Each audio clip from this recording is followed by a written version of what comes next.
寻亲的，我不当太监。寻亲？哼，皇城下寻亲呢，能从这儿排到地球那头。要不是刘公公看你骨骼惊奇，像极了他之前的白月光，你连进这扇门的资格都没有。停！你可知道我爹是谁？哦，这是吓唬咱家呢。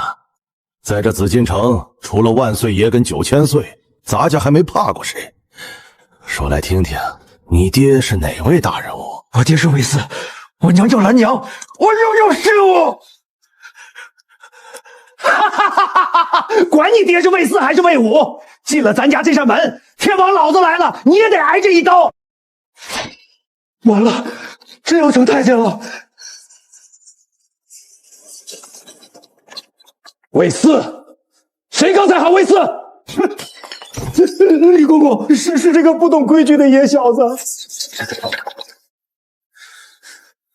小子，你刚才说你娘叫什么？你来找谁？我妈叫兰娘，兰娘苏营县人，我爹叫魏四，这玉佩是他留下的。苏营县、兰娘、魏四，全对上了。快把这位小爷放开！要是伤了他一根汗毛，咱家要你们全家老小剥皮虫草。明朝太监权倾朝野，贱名魏四，难道我要找的亲爹是那个天启朝的土皇帝？兰娘的玉佩，错不了，绝对错不了。像，太像了！我的儿啊，爹找你们娘俩找的好苦啊！你就是魏四，我娘到死嘴里都念着你的名字。她吃了这么多年的苦，被人戳着脊梁骨骂，被人拿石头砸。那时候你在哪儿？你现在穿金戴银，权倾朝野，你早干什么去了？嚯，敢这么跟9000岁说话，活腻了！这爹混蛋！儿啊，你打爹，你骂爹，只要你能消气，你要天上的星星，爹也给你摘下来。这还是以前那个心狠手辣的长臣吗？还好将这位小爷救下了，不然岂不是我也……朝亲，除了你在净身房这边，还有谁见过我儿？回长臣，还有净身师傅刘一刀和4个帮工，不过他们应该还不知道小爷的真实身份。不知道，就让他们永远都别知道了。净身房那几个人，连带今天当值的所有太监侍卫，1个时辰内，咱家要看到他们全都沉在井底，懂吗？轻飘飘一句话，几十条人命的结局便定了下来。这便是大明土皇帝的分量吗？奴婢遵命，绝不让小爷沾上污秽。儿啊，从今往后，在这大明朝，在这紫禁城，你想当官，爹就给你弄个侯爷；你想发财，爹就把江南的盐引给你。只要你想，爹都给你。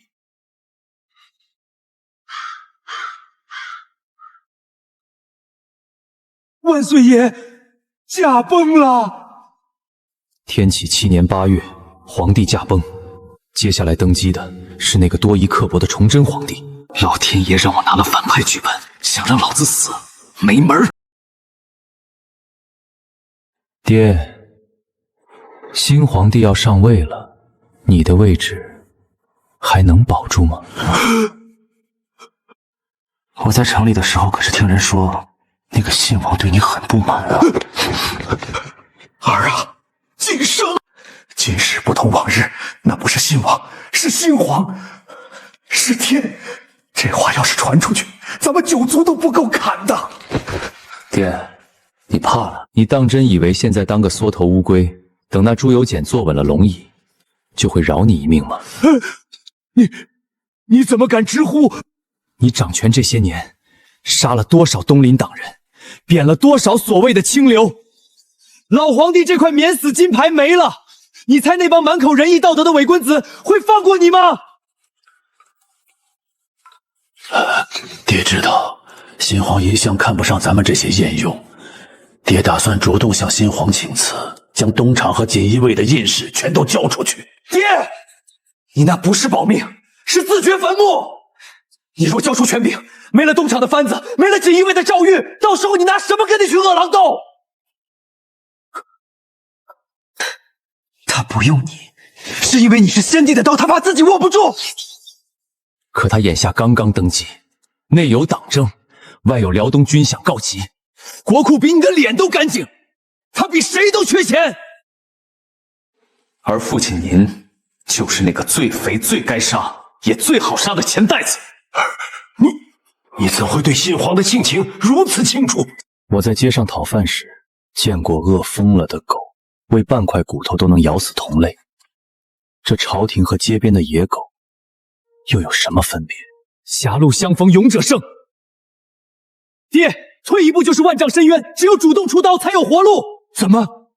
出刀？新皇帝想要钱，东林党想要权，他们不是天天骂你祸国殃民、贪得无厌吗？对，那帮伪君子。好，既然他们是清流，是圣人，那咱们就去抄了他们的家。爹，东厂锦衣卫现在还姓魏。趁着朱由检的龙椅还没坐热，挑2个平日里叫他最欢的东林御史，直接抄家。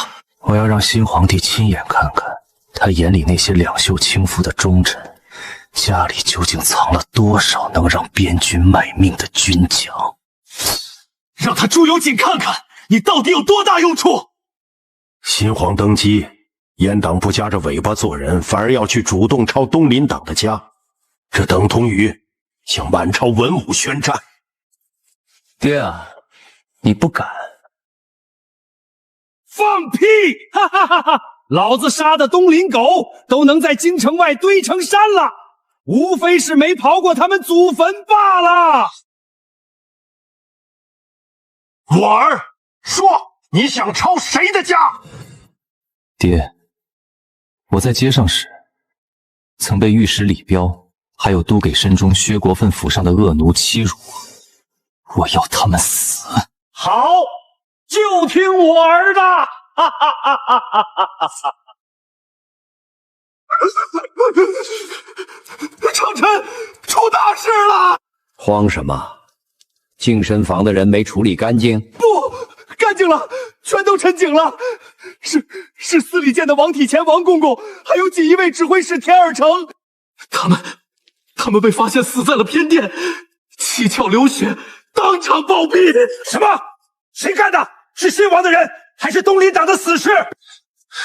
爹，别急，别人出刀是要我们的命，但我们可以把这把刀变成献给新皇的见面礼。什么意思？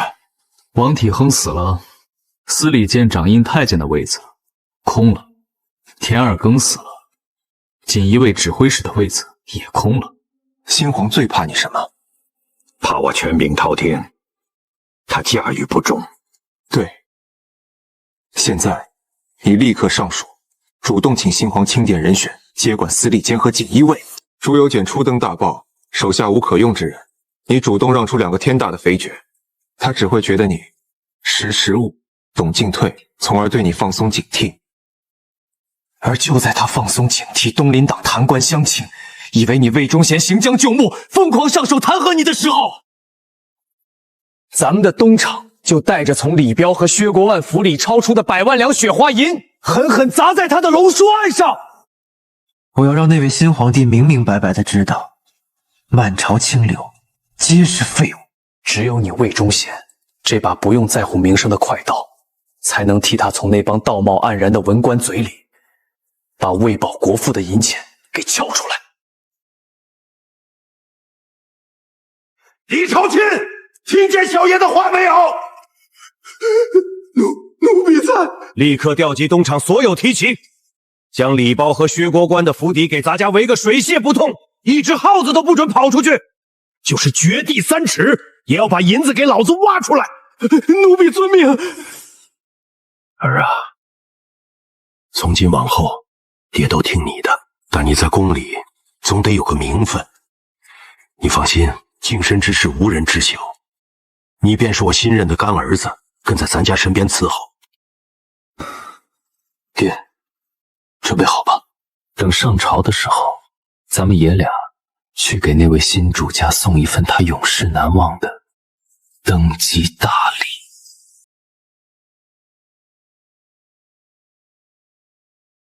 皇上，臣弹劾东厂提督魏忠贤，这老贼祸国殃民，蒙蔽先帝。现在天道昭彰，请皇上立刻下旨，把他千刀万剐，给天下人一个交代。臣附议，魏忠贤不死，国无宁日。臣等附议，请皇上下旨，杀了魏忠贤。长臣，他们弹劾你，你有什么话说？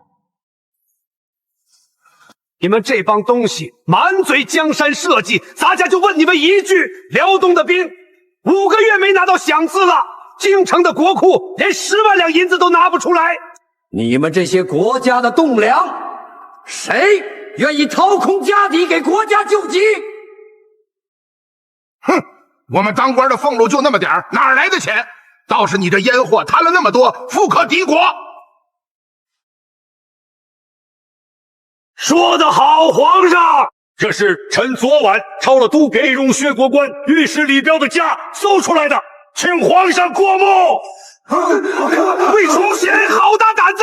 都给东师薛国官，天天说自己穷，晚上看书都点不起灯，80万两，田地3万亩，还有他跟商人勾结，往辽东走私铁器、茶叶和盐的账本17本。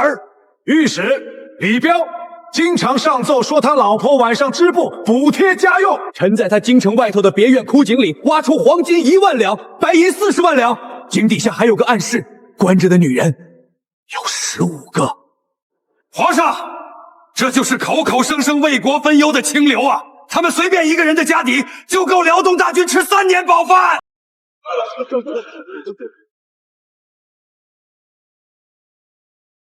好啊，朕的清流栋梁，买不起灯油的薛国官能藏80万两白银。薛国官李彪给朕剥皮虫草第3组。皇上，臣有罪，年纪大了，不中用了，臣愿意交出锦衣卫指挥使的位子，辞去司礼监掌印的差事，全听皇上发落。臣什么都不求，只求能继续留在东厂，做皇上的一条狗，替皇上咬死这帮国家的蛀虫。厂臣的忠心，朕看到了。东厂提督的位子，除了你，朕谁也不信。给朕狠狠的查，不管查到谁，朕给你撑腰。谁敢拦着，杀！好儿子，哈哈哈哈！你是没瞧见，崇祯那张脸一会儿白一会儿青的，还有那帮东林党的伪君子，一个个吓得不敢吱声。痛快，咱家这辈子就没这么痛快过，哈哈哈！父亲，这只是个开始。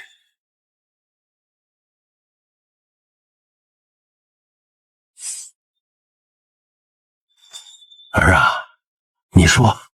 父亲，这块牌子给我。从今往后，东厂上下见这牌子，就跟见了咱家一样。儿啊，你要用它干什么？搞钱，搞粮，搞兵。崇祯喜欢坐在宫里批折子，就让他批个够；东林党喜欢空谈，就把他们的家产全变成国库的军饷。至于外面的流口和后金，这乱世，老天爷既然没让我当个废人，那我就来当一个只手遮天的人物。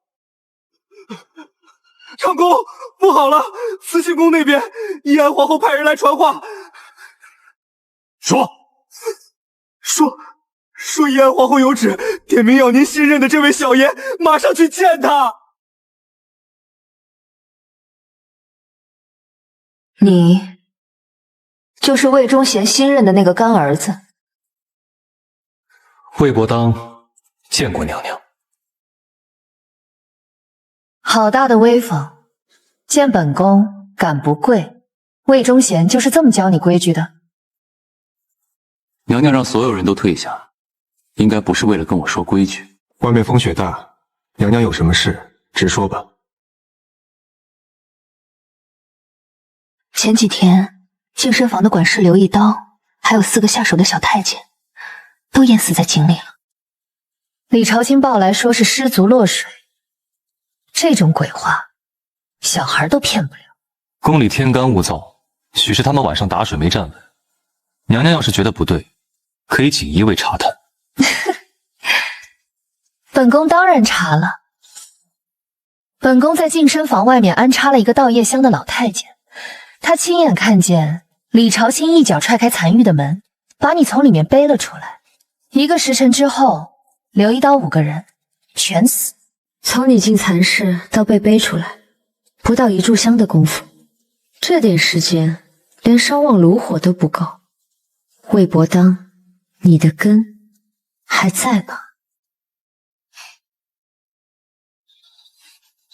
怎么没话说了？魏忠贤狼子野心，这种秽乱宫廷的事都敢做。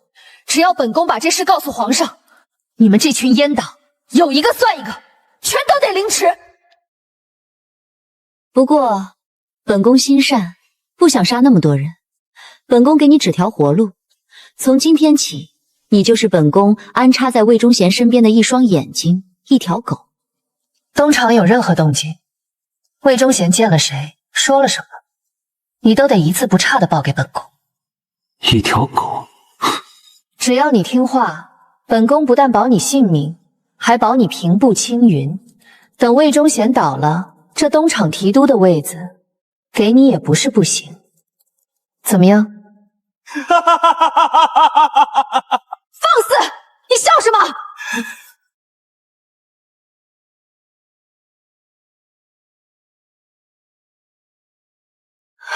站住！你想干什么？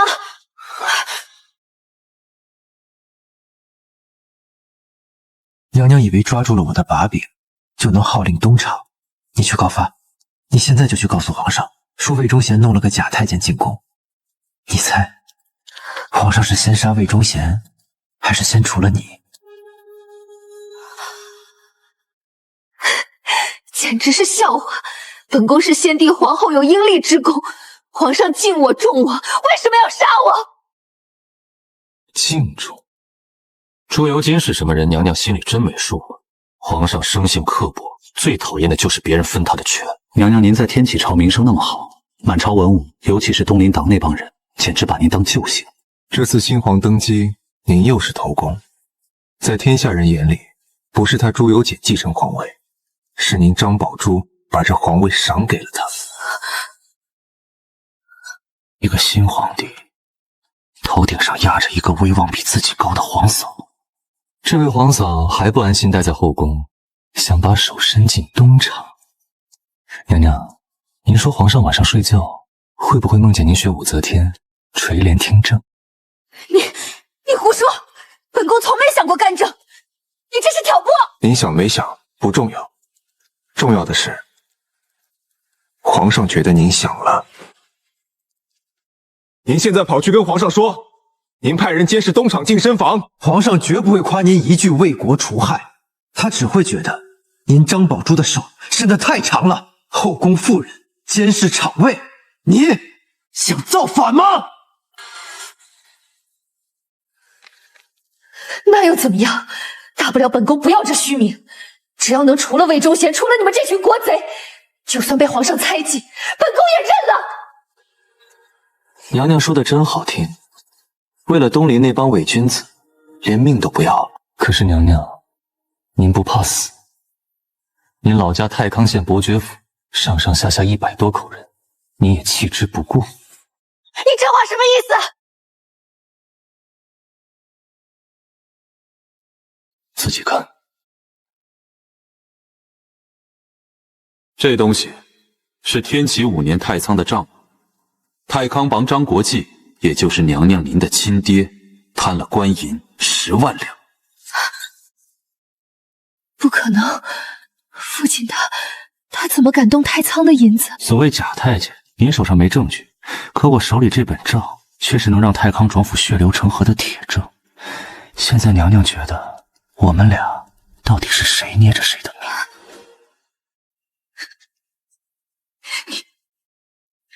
你到底想要什么？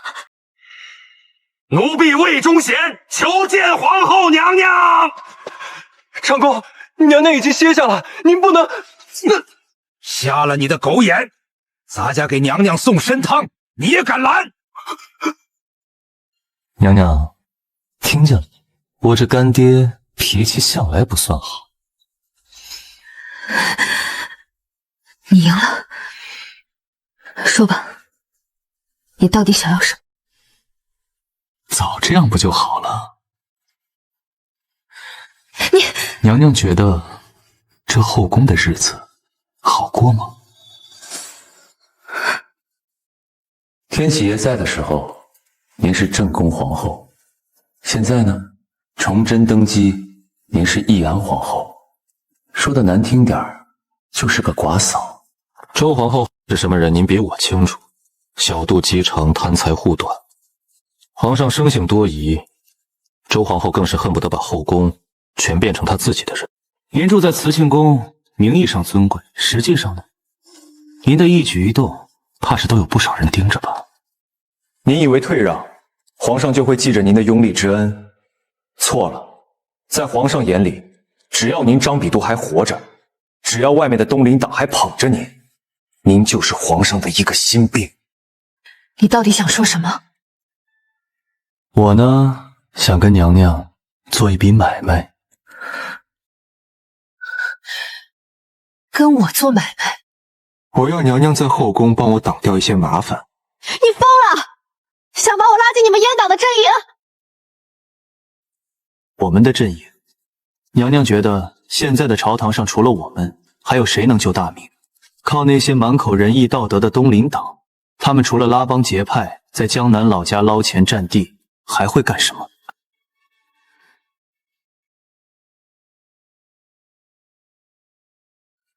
我有人有钱，能让大明现在的局面动起来，但很多我不方便出面的事，娘娘得替我办。凭什么？作为交换，我给娘娘3个承诺。什么承诺？第一，太康伯那10万两银子我能摆平。不仅如此，张家以后在京城的生意，东厂罩着，谁敢动，我就抄谁的家。第二，后宫这边，周皇后也好，哪个妃嫔也罢，谁敢给娘娘找麻烦，不用您动手，东厂的番子会去抄了她的娘家。第三，我会让皇上明白，娘娘非但不是威胁，更是他安抚朝堂的助力。只要有我们在，您这义安皇后的尊荣就没人能夺走。本宫凭什么信你？你如果过河拆桥呢？娘娘是聪明人，应该知道自己没得选。娘娘，参汤凉了，可就不好喝了。好，本宫答应你。但你记住你的承诺，如果张家有任何差池，本宫就是拼了这条命，也要把你的底线抖出去，大不了一起完蛋。成交。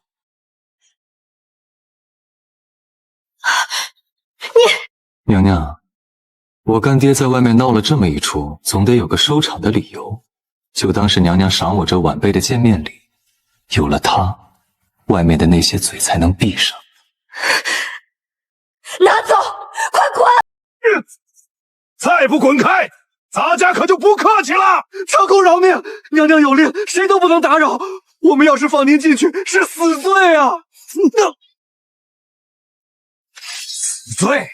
咱家现在就是你的死罪！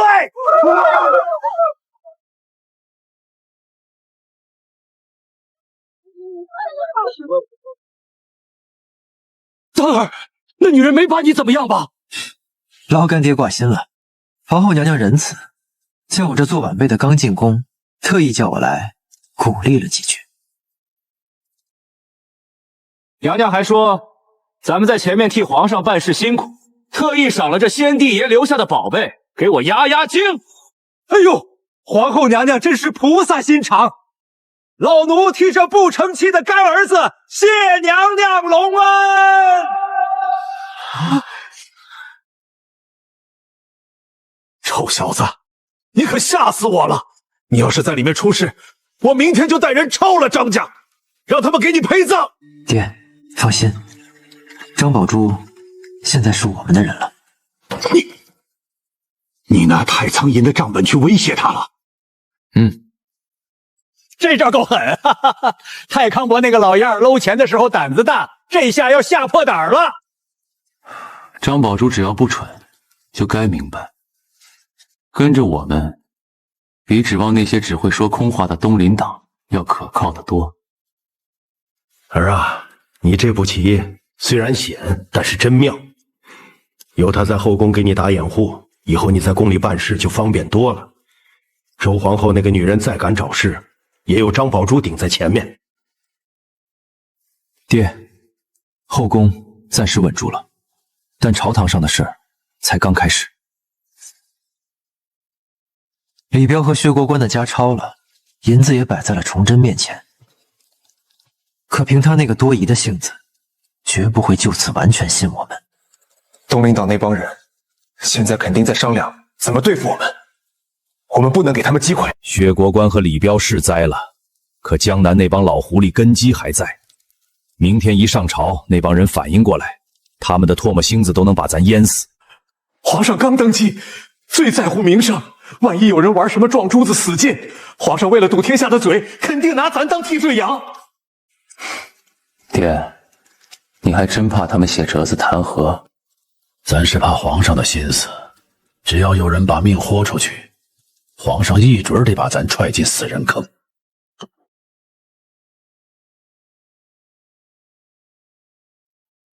所以，咱们不跟他们在朝堂上费唾沫，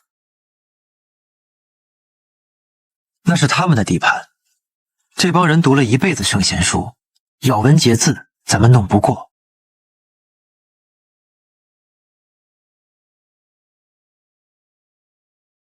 他们想在庙堂上闹，咱们就去市井里把他们的底裤给扒了。京城的大买卖，老板是徽商汪家，这家人挺懂规矩，每年的红利从没断过。儿啊，你盯上他们干什么？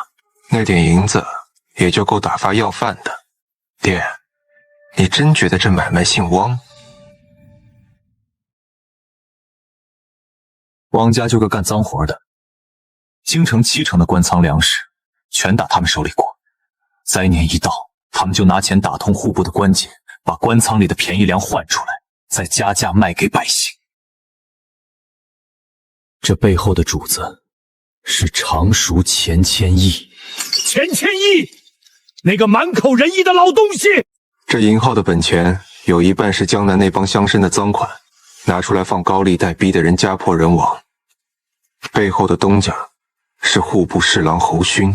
儿啊，你平时在外面晃悠，怎么连这些都一清二楚？下九流的地方，赃事传得最快。毕竟我在京城也饿过不短的时间。爹，你琢磨过大明为什么穷吗？打仗费钱，税收不上来，那是地方不对，一年的赋税全填了辽东的坑，剩下的全是从穷的吃不上饭的农民身上抠出来的。凭什么不收商人的税？江南那些倒腾盐和海货的，一年赚几千万两，朝廷凭什么不敢动？大明组织在那儿摆着，上税低。那是哪门子组织？是这帮商人背后站着东林党。这满朝文武全在给自己定规矩免税，他们吸着大明的血，还骂你祸国殃民，百姓都要因死而食了，他们还在后花园喝茶听曲呢。真是一帮披着人皮的畜生！他们不在乎脸面，但在乎钱袋子。咱们不动他们的人，咱们去端他们的钱，把他们的锅给砸了。怎么端？李朝卿在。魏忠贤那个阉贼疯了，他这是想在小皇帝面前立威，要把咱们赶尽杀绝。木斋兄慌什么？只要咱们账目干净，他能拿咱们怎么样？你懂个屁！皇上缺钱，魏忠贤超出100万两，皇上现在看他就像看一把抢钱的快刀。今天抄薛家，明天就能抄到咱们头上。子龙，国子监那边动员的怎么样了？回前宫，3000太学生都联系好了，明天一早我们就去大明门前跪着，非得让皇上杀了阉贼不可。太学生代表的是天下读书人的心，只要你们闹起来，皇上就算想保魏忠贤，也不敢犯重逆。前公，京城粮价都涨到3两一担了，不少学生快要断粮，户部能不能？子龙啊，辽东那边催饷催得紧，太仓也没米了，你们读书人讲究安贫乐道，忍一忍。等除掉阉贼，一切都会好的。太和那边还有多少粮食？我看这雪还得下，粮价还得往上涨。告诉汪东家，把仓库锁死了，1粒米都不许卖。等到什么时候？等城里那些富户也没粮的时候，直接涨到10两银子一石。木差兄好算盘。今年亏空的银子，全指望这批粮填坑了。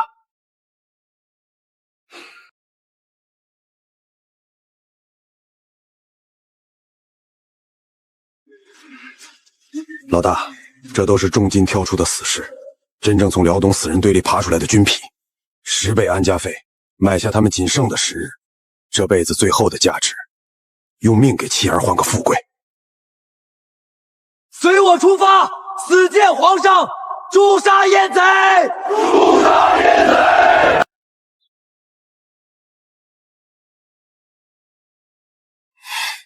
好戏开场了。请皇上下旨，凌迟魏忠贤，诛杀阉贼，还我大明朗朗乾坤！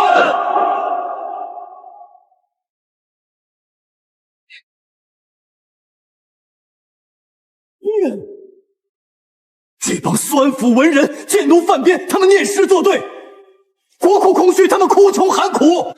朕刚借魏忠贤的手敲出几两银子，他们就来逼宫。万岁爷，国子监急救已经动员过去2个了。若真死在大明门外，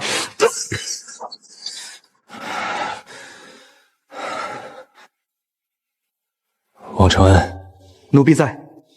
传旨，令魏忠贤交出腰牌印信，卸去一切差事，下镇抚司诏狱。奴拜遵旨。用一个魏忠贤买天下读书人的心，这笔买卖好像做得值。3两一战，昨日才2两5钱，这是逼死满城百姓啊！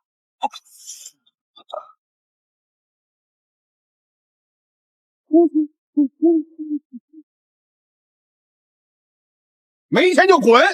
这米是留给贵人们过冬的。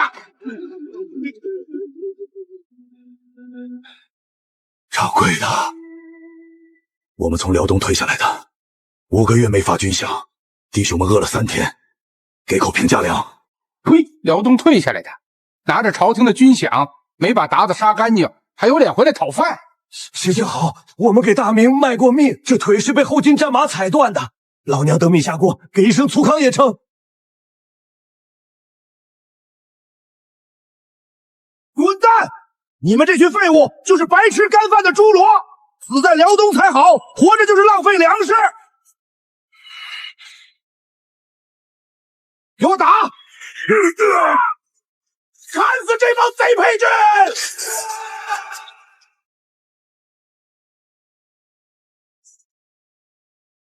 大明的老少爷们儿，我们替国家流干了血，这帮奸商囤粮不卖，不给活命饭，还杀抗金老兵，没活路啦！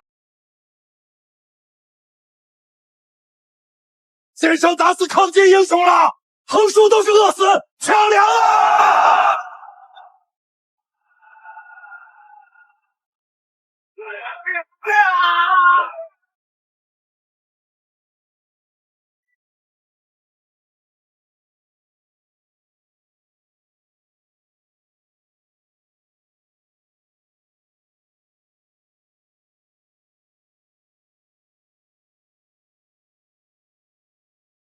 刁民造反，全部索拿归案，敢反抗者就地格杀。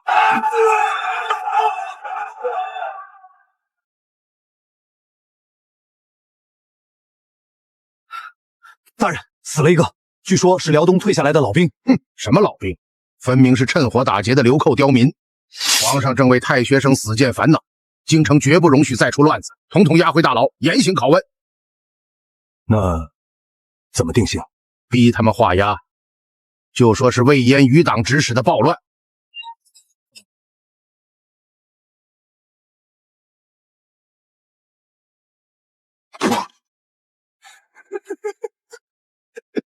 东林党自以为快刀斩乱麻，平息了一场暴乱，他们不知道自己亲手把一个点燃引信的火药桶搬进了东林书院的祖坟里。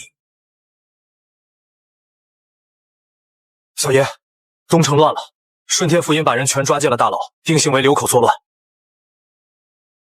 钱谦益呢？还在府里，等太学生的好消息。鱼儿咬钩了，隔壁的流民全招了。东厂番子一人给5两银子，让你们去太和粮行演苦肉计，痛快画押，本官留你们全尸。不然，这大牢72道刑记挨个尝一遍，可不好受。老子16岁去辽东，在死人堆里滚了20年，这条胳膊是在广宁城外被贱民砍断的。老子5个月没拿过1文军饷，老娘在家饿得啃树皮，去买平价粮。掌柜骂我们是猪猡，护院拿刀捅死我兄弟。你们这帮当官的不抓凶手，倒来抓我们！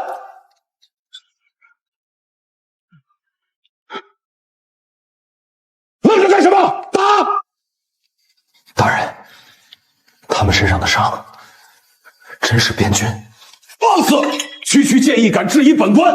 来人，缴了他的鞭子，拖下去打20大板！一群贱民，去过辽东又如何？大明养着你们就该死在辽东，敢在京城闹事搅扰清流清静，就是死罪！给我往死里打！哈哈哈哈哈哈！弟兄们，听见没？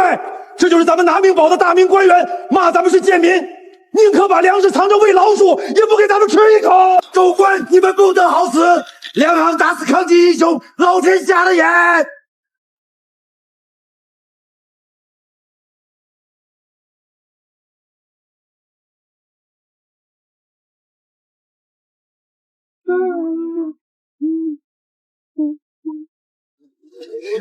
还在吃树皮呢！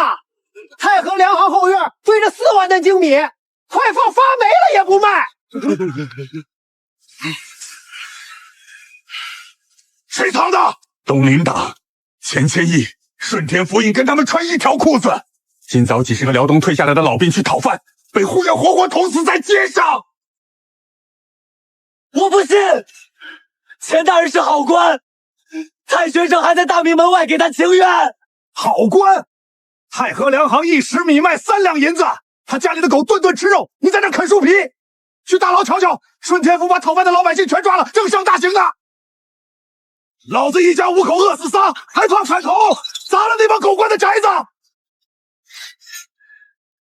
抢回咱们的粮，给老兵报仇！清流屯粮发国难财，东林党打死抗击英雄。清流屯粮发国难财，东林党打死抗击英雄。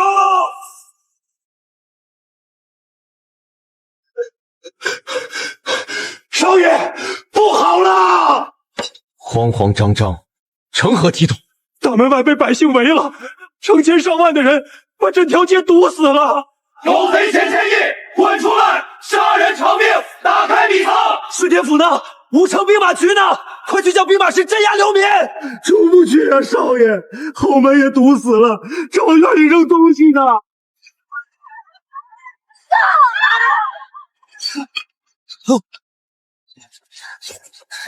这群贱民竟敢砸户部侍郎的宅子！砸烂狗官的宅子！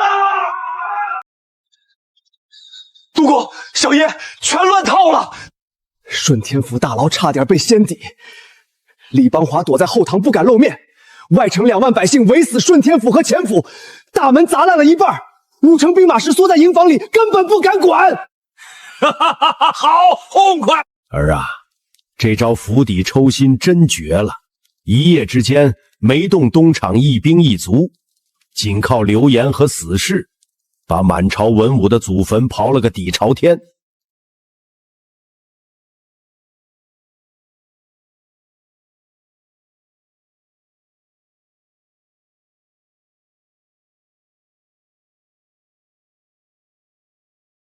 薛国官家里抽出的铁证，记满了江南伤神倒卖军粮的烂账。爹，时机到了，带上这2样东西去皇极殿，当着皇上的面抽烂这帮清流的脸。走，咱们爷俩去要他们的命。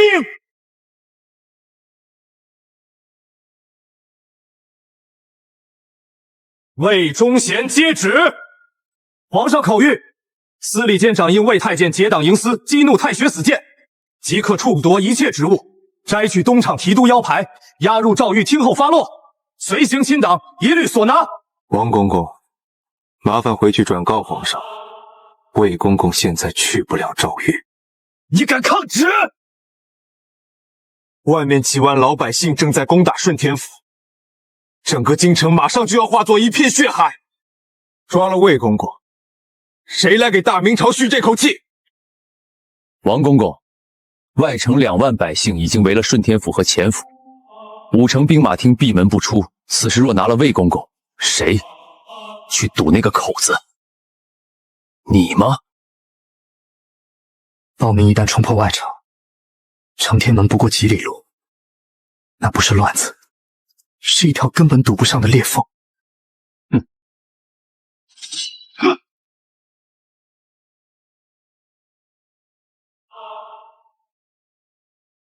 走，老子去救大明的命！万岁爷！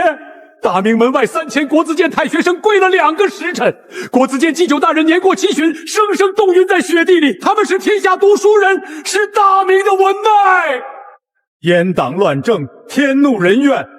魏忠贤祸国殃民，逼得太学生冒死进谏。皇上今日若不杀魏忠贤以平民怒，微臣便撞死在这盘龙柱上，以死明志。请皇上下旨，诛杀阉贼。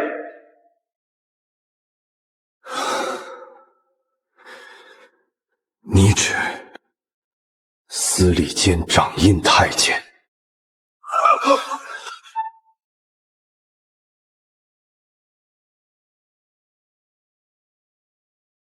阉贼乱臣！皇上已下旨拿你，你敢带刀强闯御前？大汉将军何在？还不将此贼拿下！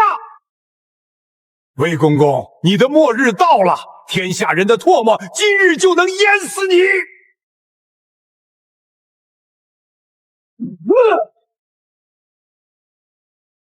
这就是你们口中的清流，这就是你们的仁义道德！疯狗，你竟敢在御前行凶！皇上，魏延目无圣上，请立刻将他处死！万岁爷，老奴死不足惜，可大明快被这帮痞子、这帮畜生掏空了。那是什么？这是辽东退下来的老兵战袄。万岁爷，大雪封城，几十个被贱奴砍断手脚的老兵，买不起3两银子一市的精米，去太和粮行讨一口糠吃。可太和粮行的掌柜不仅1粒米不给，还指使10几名护院操刀子捅人，将这些给大明流过血的老兵活活捅死在大街上。万岁爷，休听阉贼胡言！太和粮行今日确有刁民抢掠，顺天府尹李邦华已将带头作乱者尽数缉拿入狱。这分明是魏忠贤走投无路，蓄意捏造老兵身份，企图混淆视听，恳请皇上明鉴。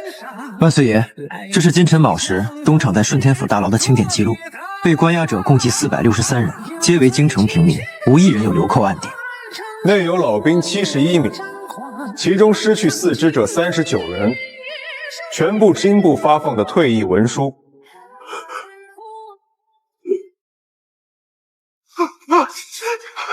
皇上，顺天府急报，外城百姓已达数万之众，已冲破顺天府大门，声称要诛杀清流，替老兵讨粮。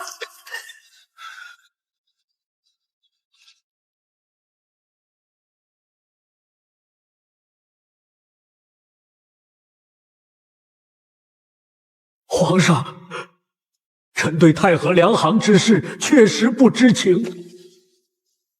钱谦益，3两银子1只米，你那4万两暗谷分的可还舒坦？皇上，臣拖下去。念在你年老，就在家里关禁闭吧。顺天府因李邦华玩忽职守，激起民变，革职查办。太和粮行即刻查封，开仓放粮。从今天起，哭的换人了。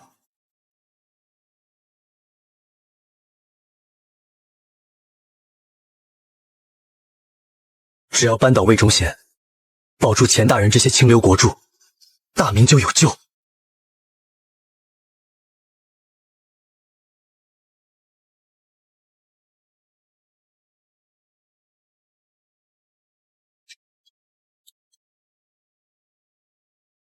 诸位太学生，你们在这里跪了一上午，说要保钱谦益，保大明远败。那咱家给你们看点东西。就在你们跪在这里挨冻的时候，东城太和粮行一时救命的精米卖到3两银子。几十个从辽东退下来的残疾老兵，买不起粮，去讨口糠吃，被粮行掌柜指使护院，捅死在街头。荒谬！钱大人两袖清风，这是阉党的贡献。太和粮行奸商作恶，与钱大人何干？看清楚上面的字，看看是谁的私账。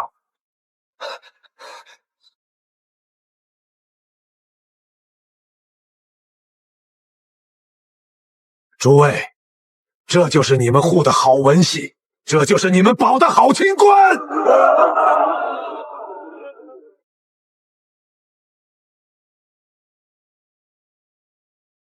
伪君子，国贼，钱谦益，你枉披人皮，欺视民脂民膏的畜生，还我辽东将士的命来！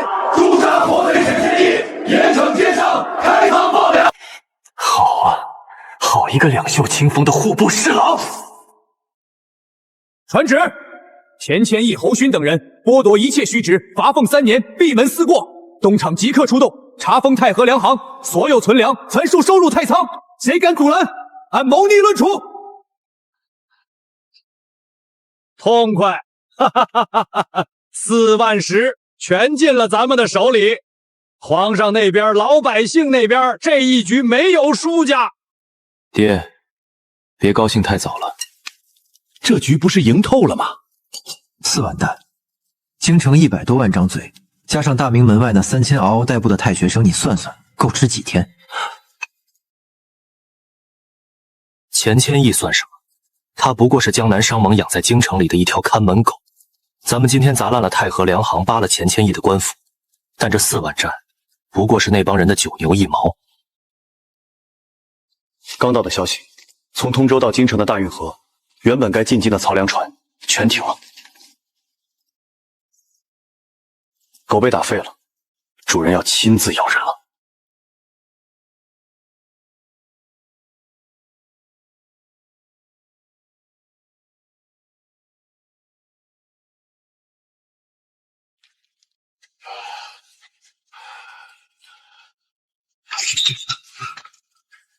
送去通州举报欠状。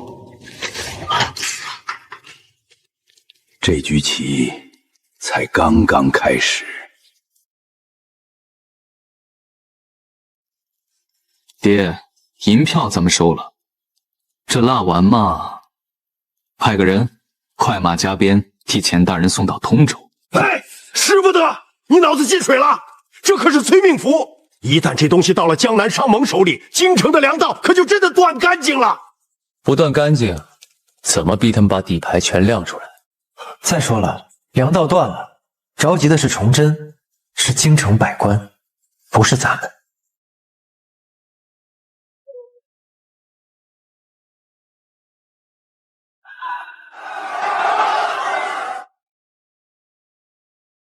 3天了，京师大仓空了，通州大仓也空了。你们平时不是能言善辩吗？怎么现在一个个全成了哑巴？陛下，周边府县已经下令强征，可连年大旱，百姓都在啃树皮呀。啃树皮？滚！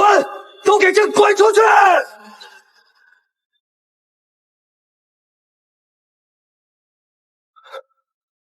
魏忠贤。东厂的番子撒出去一波又一波，京畿周边的州府都刮地3尺了，连根稻草都没弄回来。皇上3天没宣我了，现在全天下的矛头都指着东厂，抄没太和粮行，咱家就是最好的替罪羊。爹，先用点膳。我都烧到眉毛了，你还有心思吃粥？你倒是拿个主意！再没粮，皇上那口铡刀就要落到咱们爷俩脖子上了。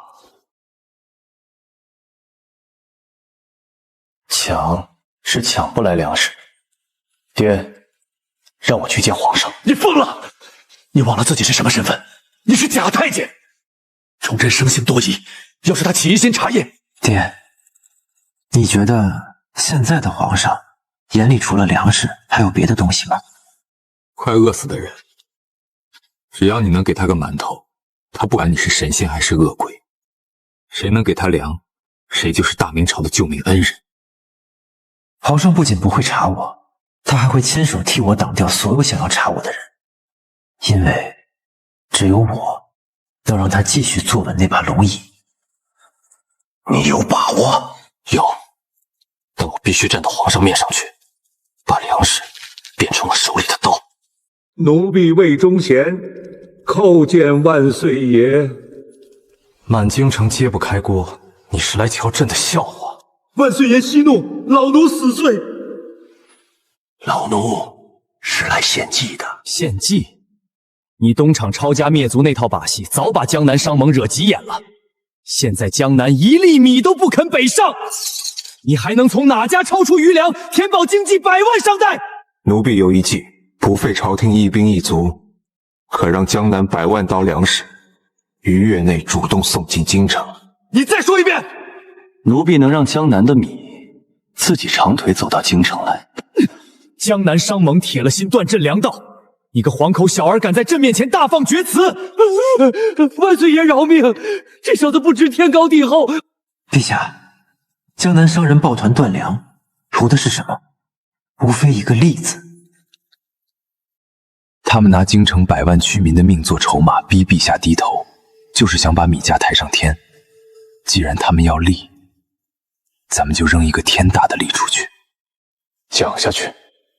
请陛下降旨，张皇榜于天下，朝廷以15两银子一石的天价，无限量敞开收购江南精米。荒谬！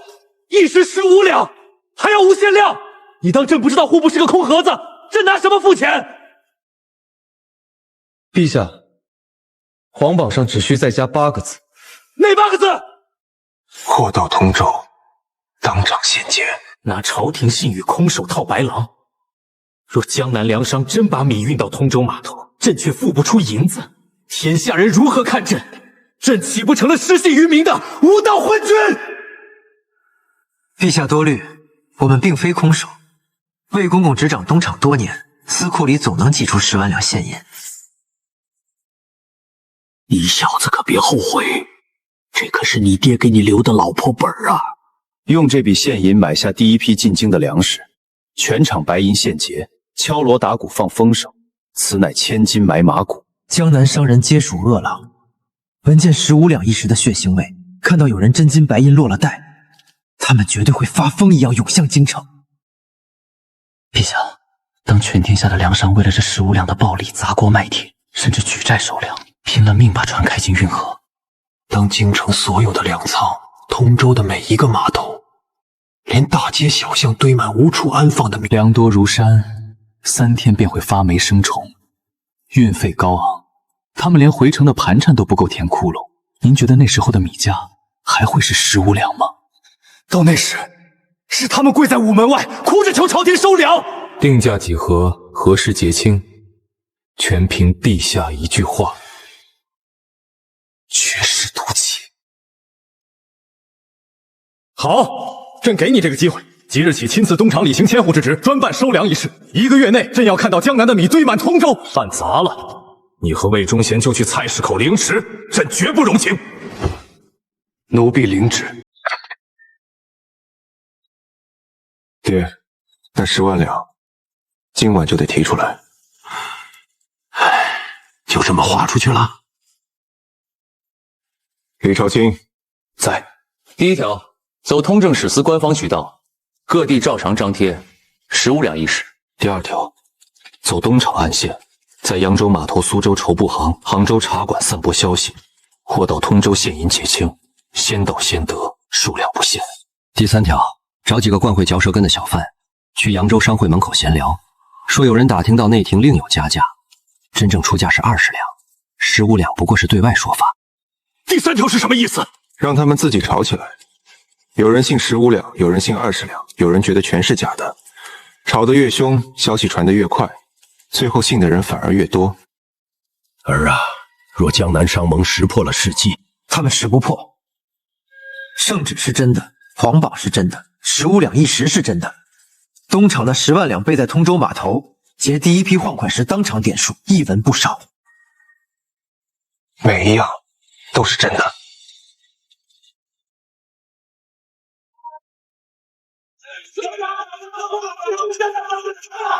15两一担，货到通州，现银结清。我手头3000周压仓粮，这一出净赚3万两。哼，净赚个屁！北方断槽这么久，雇船费、过路钱、沿途的孝敬，你一笔算过没有？算过又怎样？也比烂在南边强。通州码头当场现结，这种事儿你这辈子见过几回？见过一回。那回朝廷收棉花，银子拖了2年，折成盐引，盐引又压了半年，换出来的钱连本都不够。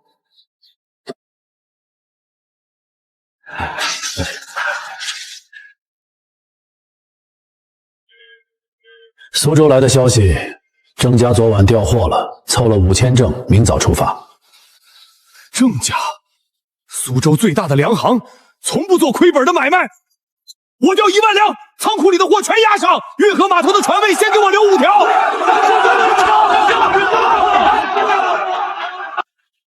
把今年新粮全起出来，连夜装船。备多少？5万担。老爷，库里只有2万担，剩下的去借，钱庄票号能借的全借，利息高些也行，装满5万担，一粒不能少。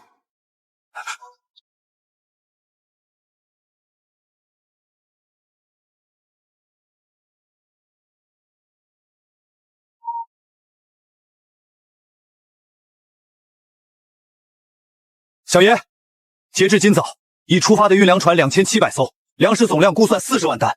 杭州、徽州那边还有船在装货，数目还在涨。仓库扩容，只多20万担。告诉码头上的人，每天只放200艘进港卸货，剩下的在运河里排队。照这个速度，米要烂透了。15两一石，货到通州，现银结清。断草3天，皇帝就拿15两的天价向江南低头，国库3个月填不上窟窿。3个月后，崇祯就得主动开口，把财权还给文官，清流重新入阁，天下重回正轨。把我那5000两，让通州的人替我押进去。运粮船那边，我要2成份子。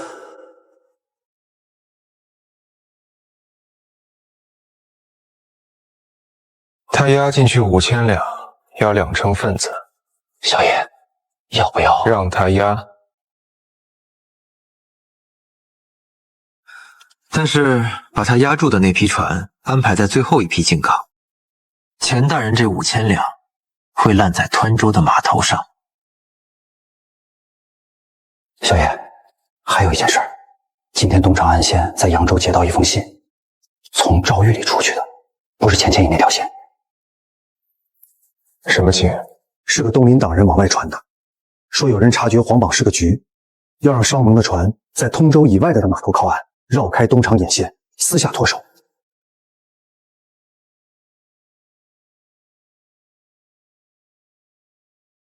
查。有人以为看透了我的局，找到了侧门，但他们不知道，这个局十死无生。一天只放200条船进港，照这再发，排到咱们市底仓的米全得发霉发臭。半个月的期限，米一旦烂在仓里，在座的这辈子都翻不了身。40万当粮食，要掏600万两现银。崇祯要是拿得出这笔钱，辽东的军饷早发下去了。拿银子去砸，太监、差役、把总，只要长着嘴的，全部买通。3天时间，我要知道朝廷到底有没有钱。要么日进斗金，要么家破人亡。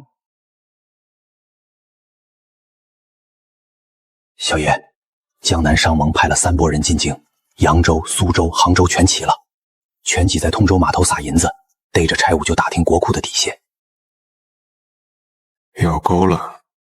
那帮南方客商出手阔绰，咱们底下几个管事的已经拿了黑钱。放他们哪去？把御膳房那个叫刘喜儿的找来，用他做甚？好玩。小爷，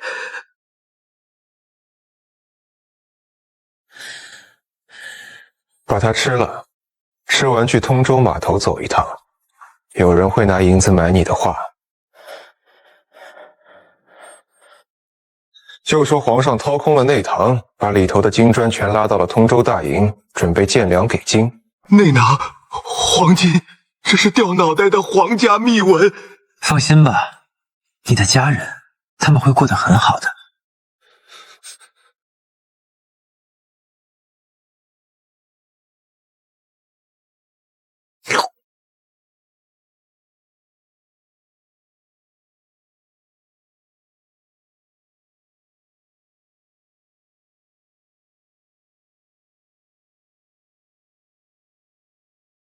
宫里最近在倒腾什么？万岁爷把内党先抵了。前天半夜，小的在后院起夜，瞧见几十辆大车从乾清宫后门出来，直奔通州方向。车轴压得死沉，布帘子吹开条缝，里头全是方砖。你瞧仔细了，这真的7、8车金子，这事儿要是传出去，小的得被凌迟。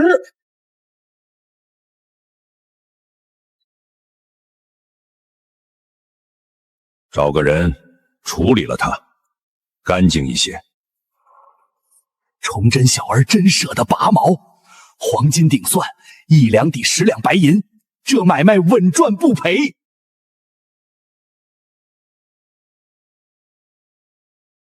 飞鸽传书，急调扬州本家底牌。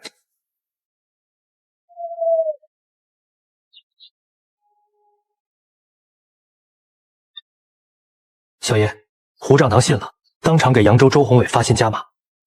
苏州、杭州、徽州那边呢？全疯了。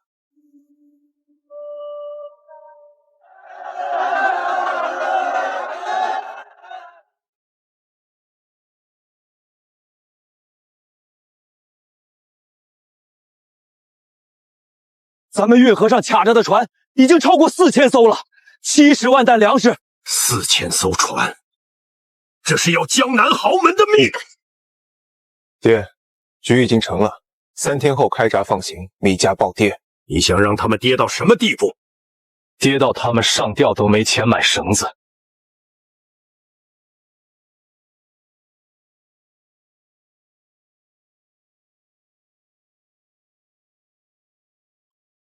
卯时开收，这都快辰时了。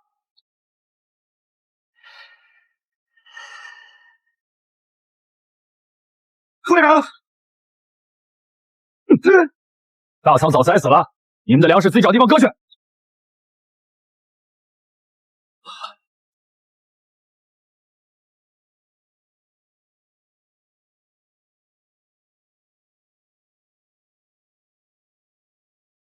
奉天承运，皇帝诏曰：通州大仓已满，暂缓收购，诸商户所携粮草自行发卖。自行发卖！朝廷出的15两一吨呐！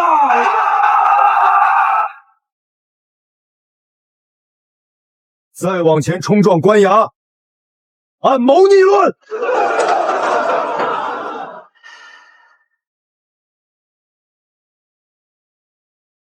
胡先生，我家管事在城外早一步圈了个院子，顶多塞3000石，一天租金50两现银。你发绝户财！不要，后头有的是人排队。50两一天，3000担粮食按市价算，总共才45000两，租上10天，利润全无；不租，全变猪食。给他钱。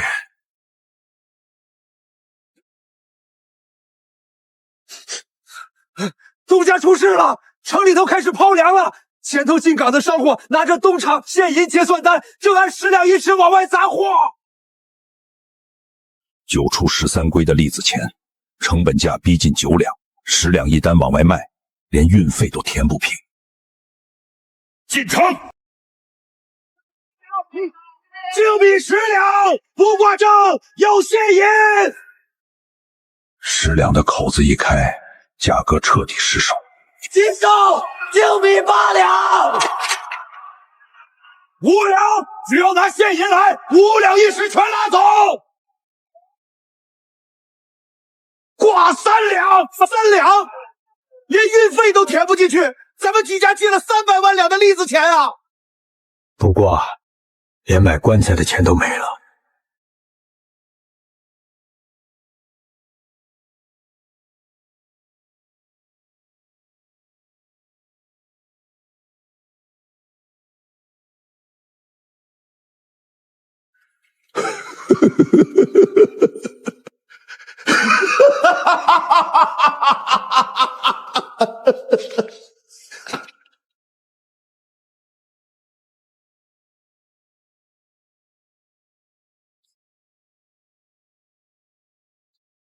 小爷，通州粮价已经砸到1两5钱，江南13家大商会联保借贷的亏空总计350万两。明日一早，钱庄就会去拿人收铺子。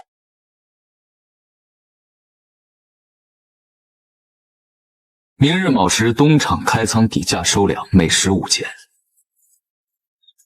另外，通知锦衣卫镇抚司去江南查抄这13家商会的抵押底册，田产、码头、绸缎庄、党铺、宅院。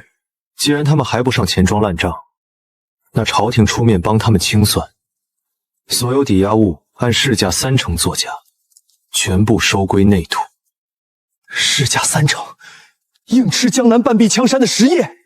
他们借栗子钱往京城倒腾粮食，求的是国难产，做局下注，输了就得认命。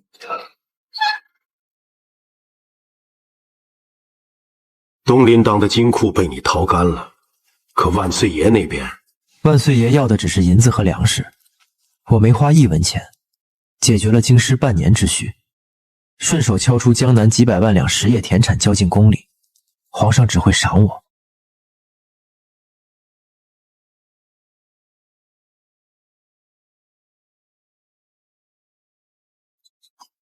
督公说了，你们还不能死。明日东厂收粮，5钱1石，拿了这笔钱滚回江南去，给还在观望的商贾当活招牌，让整个江南看清楚，跟东厂作对是什么下场。5钱，这是杀人诛心后扔下的半块馊干粮，更是东厂打在整个江南士绅脸上的耳光。可这笔钱能买一家老小免于被发卖的命。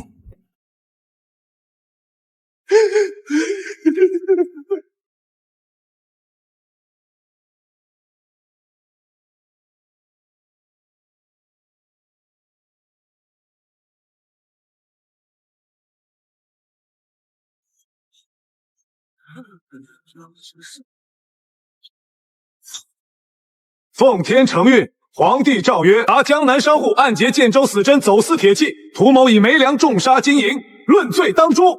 即刻查封通州涉案粮船，涉案商贾所拿诏谕，严刑勘问。老民冤枉啊！草民做的是南洋布匹买卖，绝无大量通鲁。苏州沈家天启6年贩运人参出关走建州牛鹿案线，扬州周家崇祯元年夹带海盐入辽，杭州王家倒卖生铁出塞造大炮。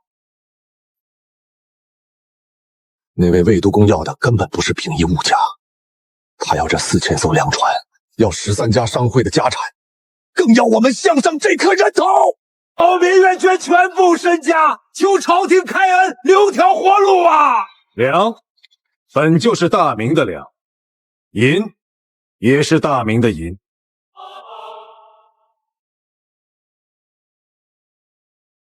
通州查获大船4103艘，得粮73万5千担，查抄涉案商户京中产业折算现银480万两，已尽数缴入内府。480万两，边关拖欠半年的军饷有指望了，辽东防线的兵器开销也补齐了。那帮穿着匪袍的阁老，天天在朕跟前哭穷，今日要加派3饷，明日要裁撤驿站，你却只用了半个月，给朕填平了天大的窟窿。朕问你，还能替皇家弄到多少钱？只要皇上给大家底气，大明的国库会有永远装不完的银子。内府大总管金牌拿着，户部那群老王八算不清的账你去查，满朝文武护着的家产你去抄，这御书房你随时来见朕。叩谢天恩。奴婢魏伯当给娘娘请安。半个月筹结70万镇军粮，反手把江南商会拆骨剥皮。魏总管的刀真快。奴婢是皇上的刀，只管往银子上看，快慢全凭主子心意。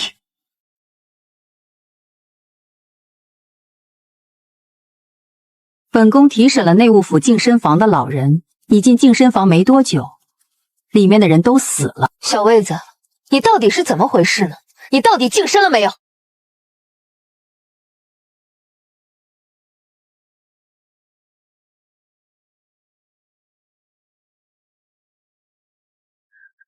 你放肆！竟敢虚毁内廷物证！一夜口供，拿捏不了一个刚给大明上交了400多万两现银的总管太监。皇上刚赐的边关守军的口粮，后宫3000佳丽的月银，现在可都捏在奴婢手里。奴婢净身时，是去了还是留了根，万岁爷根本不在乎。只要能源源不断的搞来真金白银填补国库，万岁爷不仅不介意奴婢是个全户人，他老人家甚至愿意亲手帮奴婢捂住全天下的嘴。后宫不可干政，坤宁宫安生过日子，内务府按月送钱送粮，绝不短缺。若是手伸出宫门，外面风大雪紧，娘娘的手会被冻断的。奴婢魏伯道给娘娘请安。周氏堵住你了？还要多谢娘娘提前告知。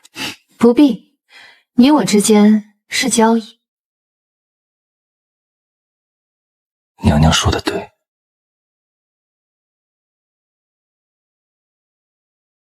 周皇后安插在宫中各处的眼线，从坤宁宫到御膳堂，从内务府到慈宁宫，不多不少，37人。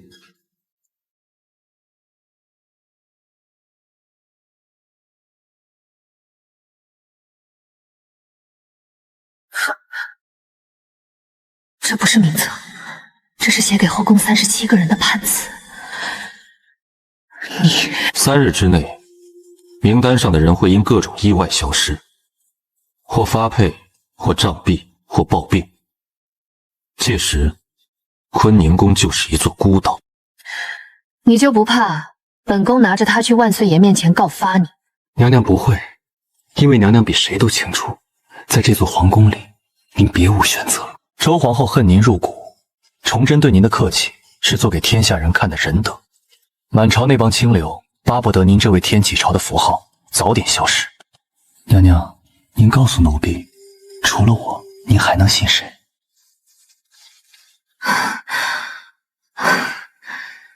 你想要什么？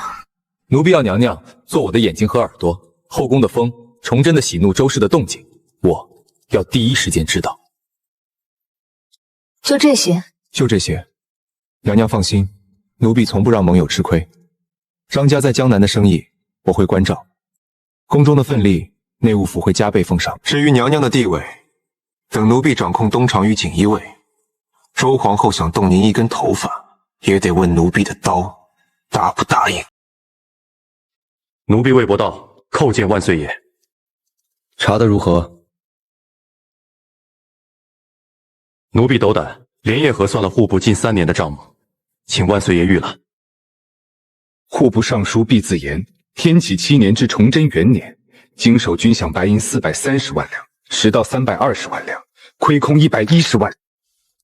兵部侍郎郎王掐，崇祯元年辽东军械采购，账面80万两，实值不足40万两。朕一件新龙袍都舍不得做，他们倒好，拿着朕的军饷，拿着边关将士的卖命钱，在京城里买豪宅、养美妾。魏伯当，你说这笔账怎么算？奴婢以为此等国贼当抄家问斩，株连9族，以儆效尤。但万岁爷若此刻动手，朝堂必将大乱，文官抱团，边关动荡，后金趁虚而入，则大明危矣。那依你之看，又当如何？奴婢不敢妄言。朕让你说。他们想要的，不过是借陛下的刀，砍了魏忠贤这棵挡了他们财路的大树。既然如此，陛下何不将计就计？怎么个将计就计？奴婢斗胆，将弹劾魏忠贤罪列的37人列在此册。奴婢以为可下一道旨意，凡弹劾魏忠实者，忠心可嘉；然魏正清白，须先自清。着令3日内将自家田产商铺、钱庄账目尽数呈报户部核查，若查无实据，朝廷重赏，以彰其忠；若查出赃款充公，按律严办。这些人，他们都是朕的肱骨之臣啊！奴婢只知道一件事，万岁爷的内肚还差整整200万两才能填上边关军饷的窟窿。边关的将士已经半年没拿到足饷了。拟旨：凡弹劾魏忠贤者，3日内将家中田产商铺账目悉数上报户部，有敢隐瞒者，以欺君之罪论处。查有贪腐者，革职查办，家产充公。万岁爷，此举恐动摇国本啊！照朕说的写。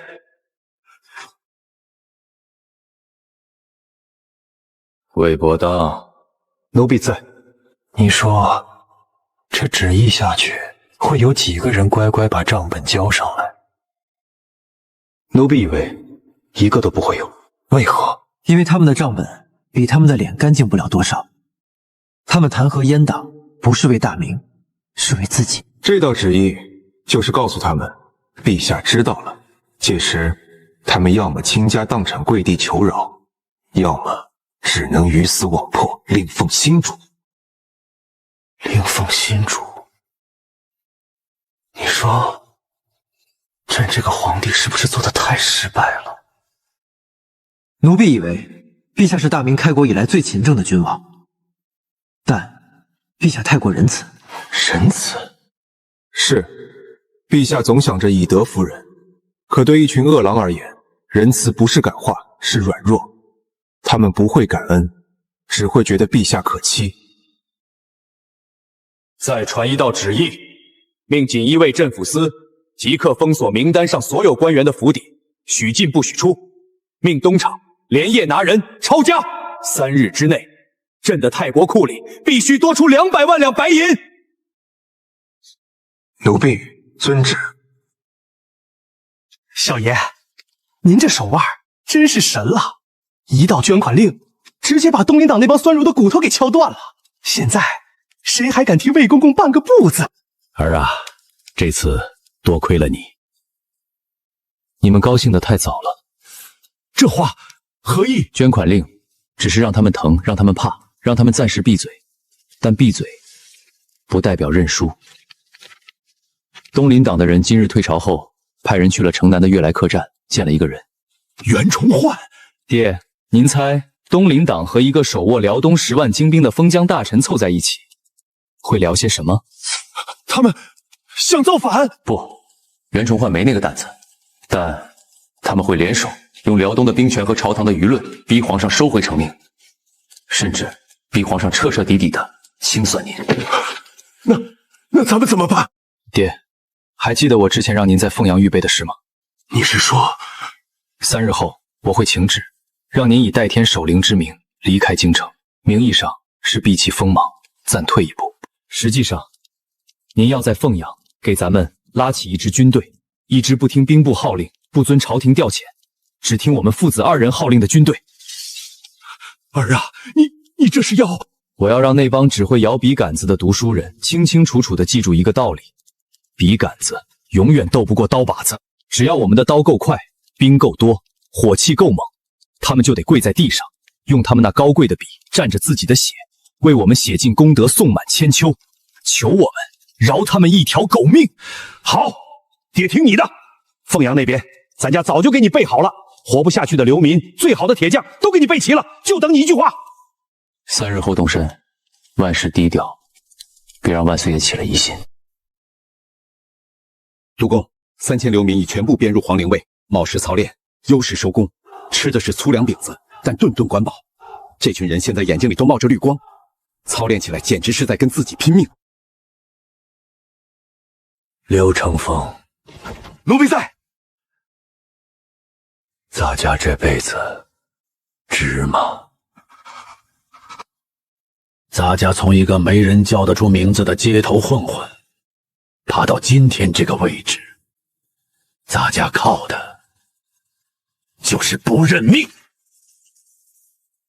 现在，咱家要用这双手给魏哥儿推出一条路来，一条谁也挡不住的通天路。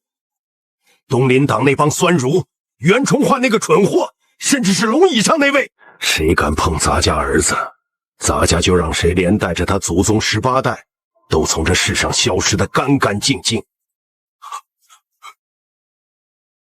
魏伯当，朕恨你！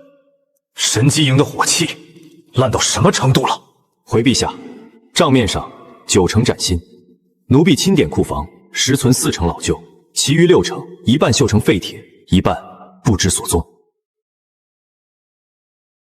陛下，奴婢有一事请旨。神机营的武备档案，奴婢听说已经10几年无人问津。奴婢愿为陛下整理武备，将这笔烂到骨子里的糊涂账一笔一笔算个清清楚楚、明明白白。神机营档案室是兵部那群人的禁室，是，所以才更值得看看，那里面到底藏了多少见不得光的东西。准。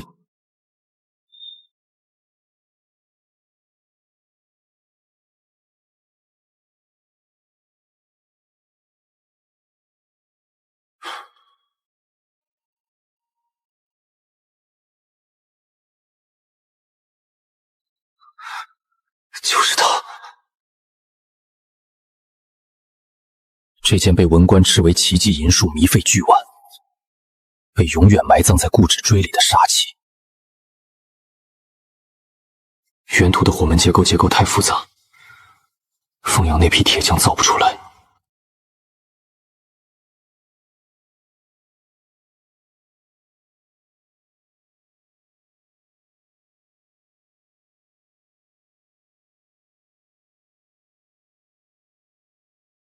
方雅刀，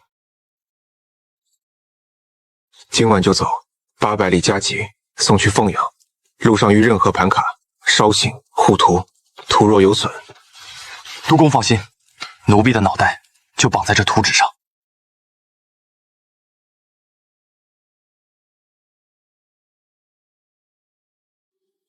爹，把银子全换成铁，让工匠照图造，越多越好。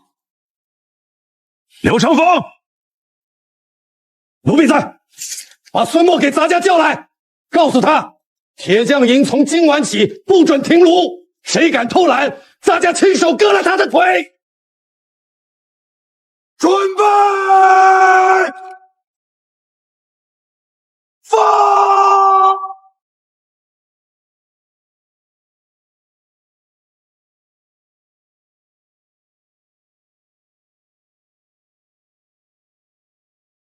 好，魏哥们儿！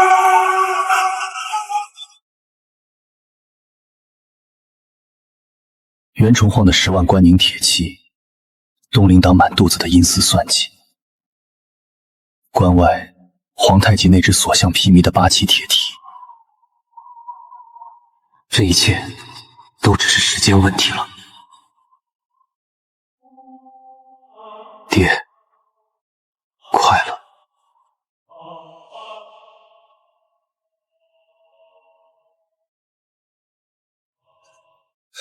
800里，800里加减。皇太极绕道蒙古。皇太极亲率满洲8旗蒙古联军合兵10万，绕道喜峰口，以破大安口。兵锋直指冀州，京师告急！满朝文武，谁能为朕退敌？魏伯当，奴婢在，陛下莫慌。皇太极绕道入关，看似兵锋凌厉，实则粮道拉得极长，后勤不济，他耗不起一场持久战。他此来不是为了攻破京城，而是为了让陛下乱，让大明乱。继续说。奴婢请旨监军。陛下，魏督公高义，老臣汗颜呐！国朝危难，方显忠良本色，林督公不必抚摸，挺身而出，实乃我大明擎天之柱。臣恳请陛下准奏。臣等恳请陛下准奏。准。王承恩取尚方宝剑。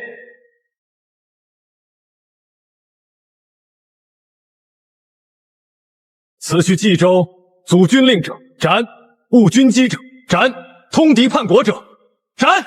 朕赐你先斩后奏之权。奴婢领旨。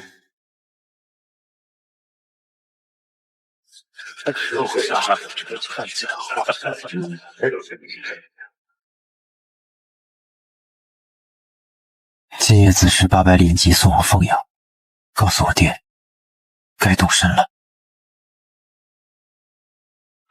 公公，此去人手是否太单薄了些？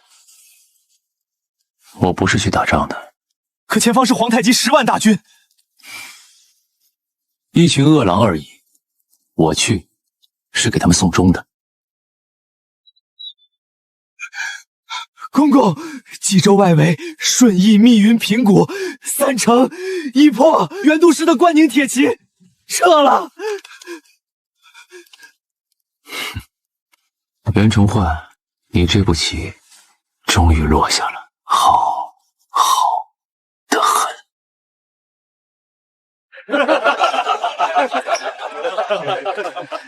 京城来的公公是来前线长见识的，还是真打算拿脑袋去撞皇太极的盾牌？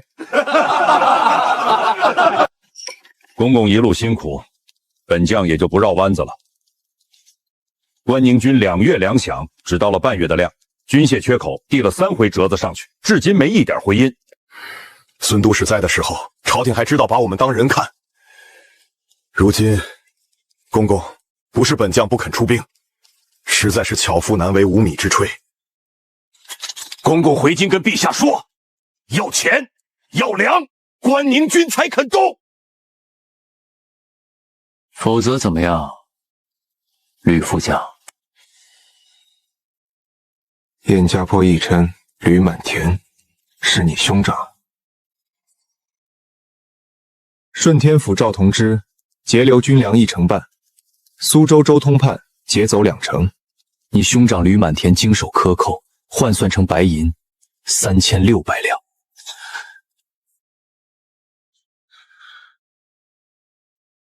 祖总兵说巧妇难为无米之炊，这话本宫公认。你兄长贪的那3600两，欠的是关宁将士的血肉，本公公替你还了。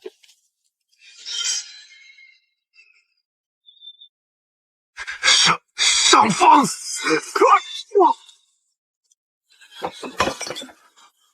祖总兵，现在还有什么要跟本公公谈的吗？末将听候公公调遣。关宁铁骑子时整备，天亮前出发，绕道支援冀州侧翼，接应赵帅教。那颗头挂到旗杆上，让关宁军的兄弟们都来看看，到底是谁克扣他们的粮饷。督公，祖大圣这头狼只是被暂时打怕了，骨头没断，往后我知道，他背后是袁崇焕，是整个东林党。这笔账不是今天算的，今天只是让他知道，这把剑不是摆设。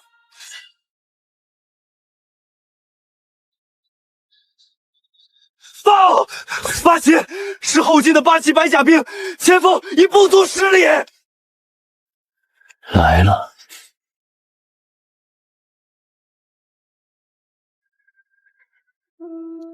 3天了，他们每天换一批百姓。赵将军，城上还有多少火绳枪能响？10城里能打响4城，打响了也穿不透白甲兵的重铠。弓箭呢？箭矢昨日已用去7城，剩下的3城。宁国的将军，开城门！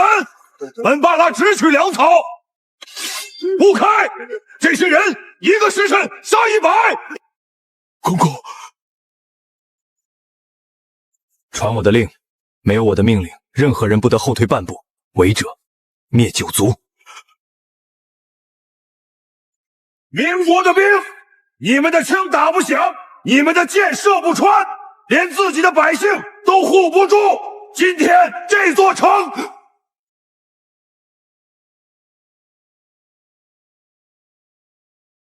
咱家的火气到了。督公，3000皇陵卫凤阳来援，请督公示下。起。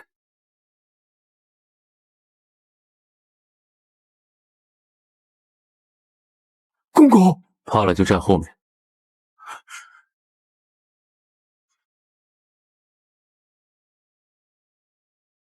没有骑兵，没有炮车，就是3000个拿着铁棍子的步兵，在没过脚踝的雪地里摆开了一个方阵。贝勒爷，步兵是要挡我们的马队。哈哈哈哈哈哈！3000步兵挡重骑，卢章申200白甲冲垮他们，再去叫门。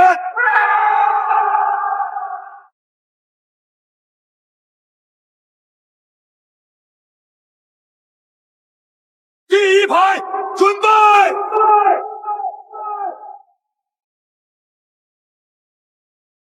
放！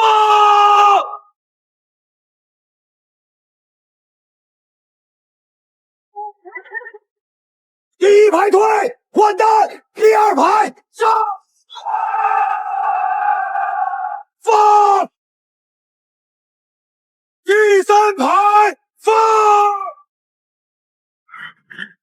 贝勒爷，那冲能穿白甲？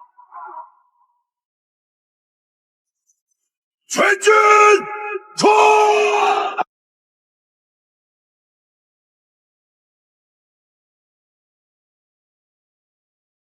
第1排，打那个骑马的。督公，那是对方主将，对方所有人都盯着他。放。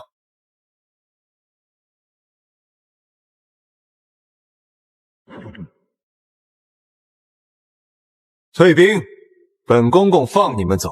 不退，下一排打那个旗子旁边最高的人。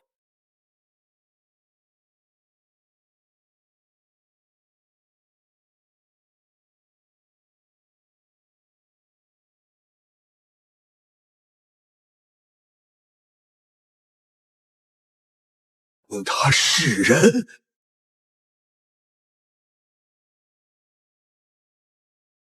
不是冲锋号，是子战号。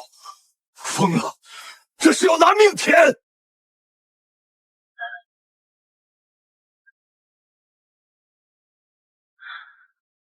刘晨风，奴婢在。标准流程。前3排举冲！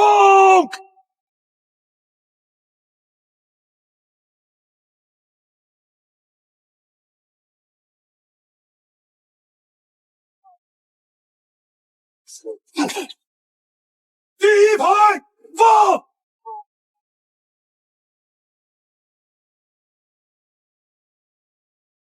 第一排退，第二排上，放，第二排退，第三排上，放。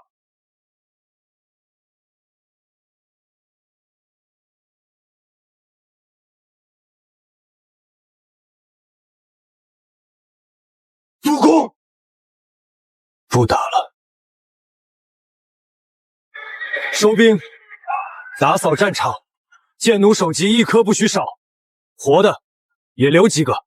这3000皇陵卫不是朝廷的兵，不走兵部调令，不在任何花名册上，奉阳来的，只听那个小太监一个人的话。这是私军，魏忠贤的私军。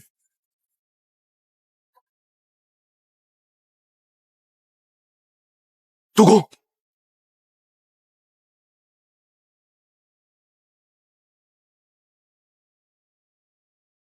飓风号，苏州最大的粮行，钱谦益的门生，周应秋家的产业。刘成风，奴婢在。这几辆车1粒米都不许动。等我回京，请他们吃。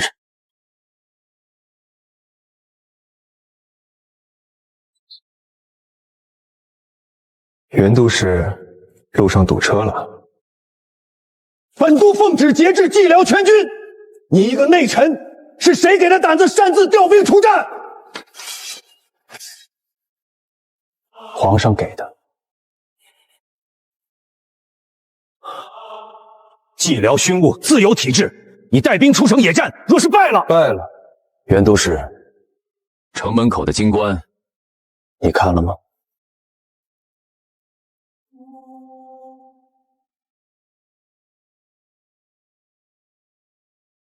这是什么？飓风号，苏州粮行，都是在辽东多年，应当知道这个圣号。飓风号是周应秋家的。对，周应秋，钱谦益的门生。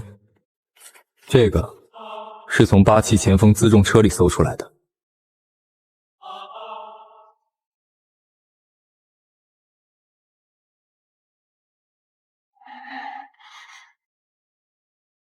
都使，您在辽东拼命的时候，您最信任的那些人在后面卖粮食给皇太极，您的军粮被劫了30%，他们转手加了2倍价，卖给了要杀您的人，有意思吧？这不可能！都使觉得不可能，那您告诉咱家，这苏州的米怎么跑到皇太极的辎重车里去的？袁都使，皇太极的主力还有8万，正在往冀州来。这城，你若守得住，这本账拿家替你压着，回京再说。你若守不住，咱家就用这本账，让皇上先诛了整个江南文官的9族，然后再诛你的。报！城北、城东、城西三面狼烟，皇太极亲率8万大军合围了。来得好，都使，咱们该聊聊怎么守城了。这回听我的。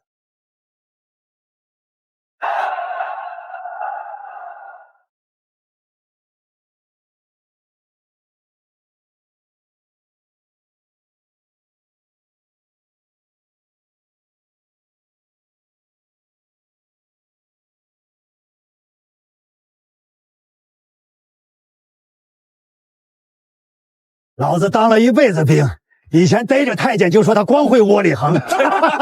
这位爷有种！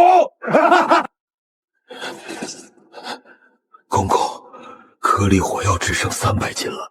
300斤，按3段机的消耗速度，最多撑2轮齐射。2轮打完，3000皇陵卫手里的碎发枪就跟烧火棍没区别。主公，城北箭弩在架炮，红衣大炮至少6门，炮口正对城门。撑不了多久了。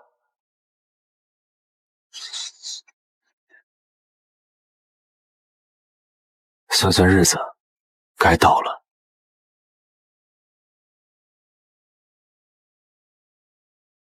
9000岁法驾，军火送达，魏督公见朕。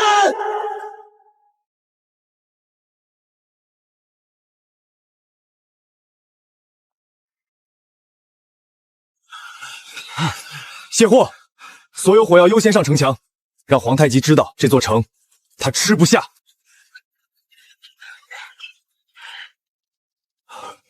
督公，这是佛朗奇改过的。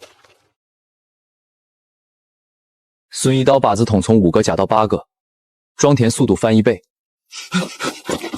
公公，城门撑不了几炮了，末将这就让人再搬石头。不补了，把石头搬走。公公，您说什么？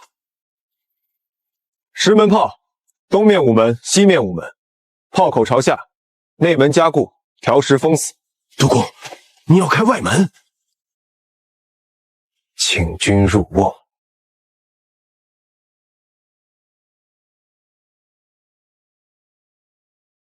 拿起城，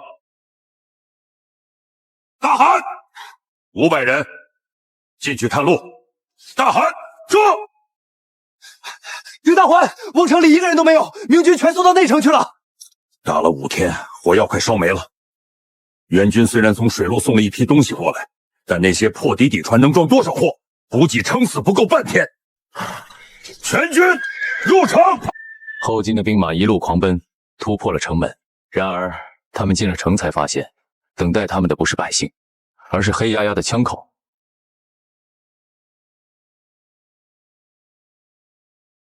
关门。放。随着城墙上火药的倾泻，被包围的士兵苦不堪言，兵马开始冲锋突围，但只有少量的几个人跑了出来。大喊！鸣金，撤！800里加急送进紫禁城。儿啊，捷报上写了什么？2件事。第1件，冀州大捷，斩首3700级。第2件，问皇上一句话：飓风号的米，皇上吃过没有？崇祯，该你睡不着了。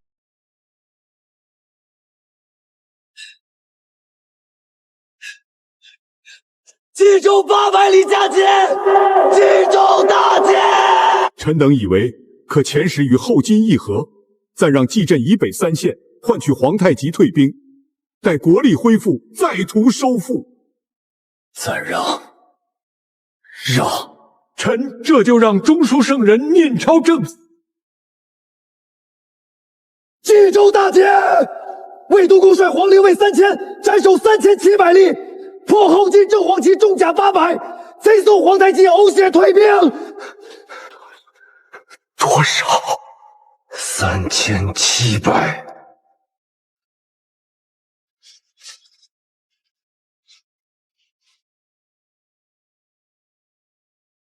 臣魏博当寇首，冀州之围已解，斩首3700级，俘虏43人，黄陵卫伤亡217人，既斩守军伤亡600余，另附缴获敌方辎重中所得账册1本。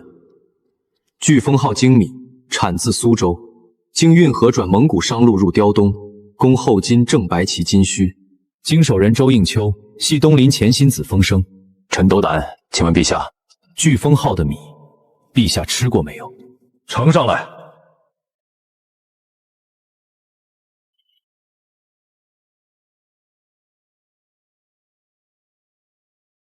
欺君通敌，该杀！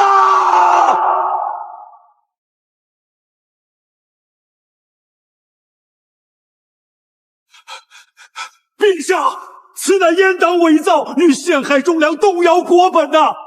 魏博当一个阉士，安能有此战功？必是贪功冒领，栽赃陷害。陛下明鉴，阉党残余祸国，臣未死谏。陛下，魏博当一介阉俊，冀州战况真伪尚且存疑，何况这冀州献俘。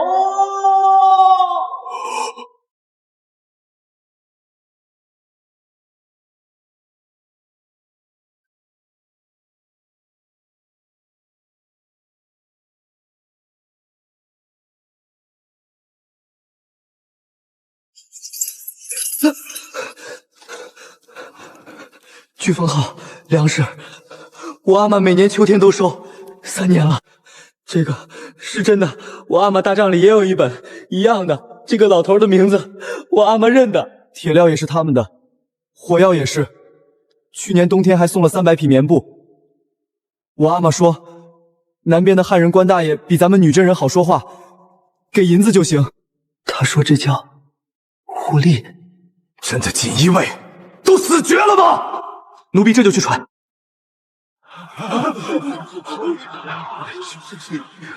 是魏公公，活菩萨！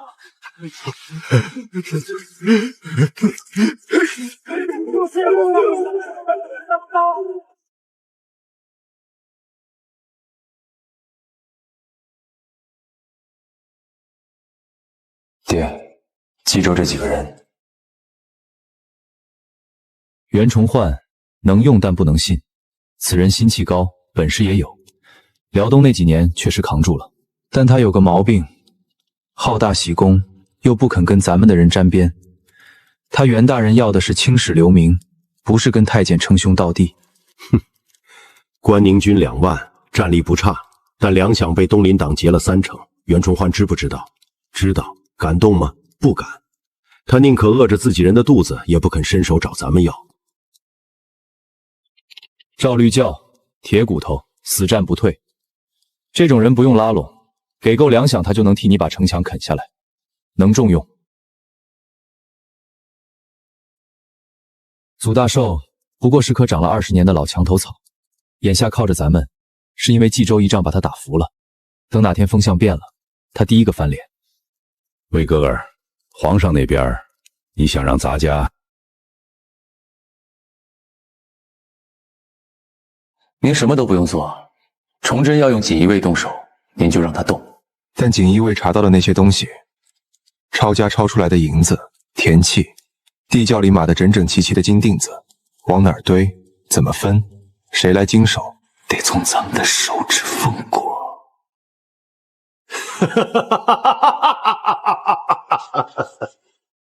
魏哥，你只管在殿上杀人，殿外的事，爹给你办得妥妥帖帖。这京城里头的脏东西攒了太久了，该好好洗一洗了。万岁万岁万万岁！平身。臣魏伯当叩谢陛下赐剑，赐座。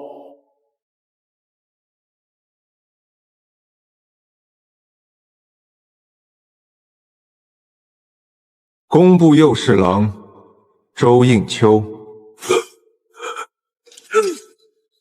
不，陛下，臣太仆寺少卿赵光变，礼部主事吴昌时，通政史司左参秘张溥。名单上47人，在京31人，已全数拿下；外省16人，东厂与锦衣卫已同步出发，3日之内可尽数缉拿归案。抄。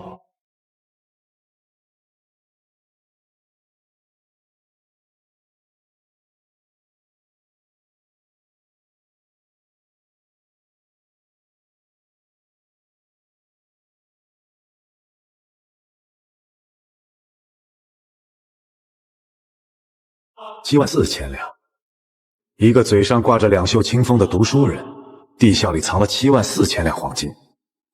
好一个两袖清风，好一个上对得起君父，下对得起黎民。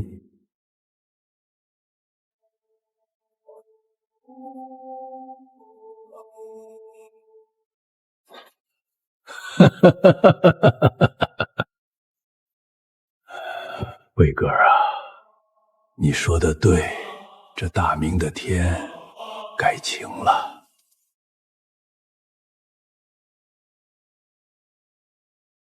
主公，佛朗底改了几门了？冀州用了10门，库里还躺着12门。紫铜的铜剑不够了，上回采买的那批铜料让户部的人扣了300斤。现在不用户部了。这是抄家抄出来的。南锣鼓巷赵光斌的宅子，地窖里搜出红铜锭子460斤，外加倭国来的金刚坯料1200斤。督工，料够了，但匠人不够。我知道。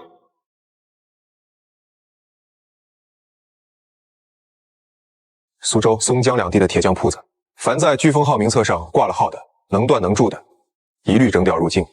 督工，苏州那帮匠人不少是给前亲家锻兵器的，手艺没话说，但心里头未必服咱们。不需要他们服，让他们断就行。佛朗机的图纸只在你脑子里，子冲的核心部件你自己来，其余的活儿，冲管、支架、轮毂拆开分给不同的匠人做。一个人只做一道工序。督工，这法子高。孙墨，我再给你3个月，3个月后我要30门佛朗机，5000支碎发冲和一样新东西。开花弹！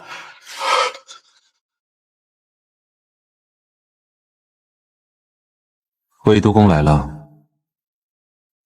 奴婢叩见陛下。免礼。抄家的事儿进展如何？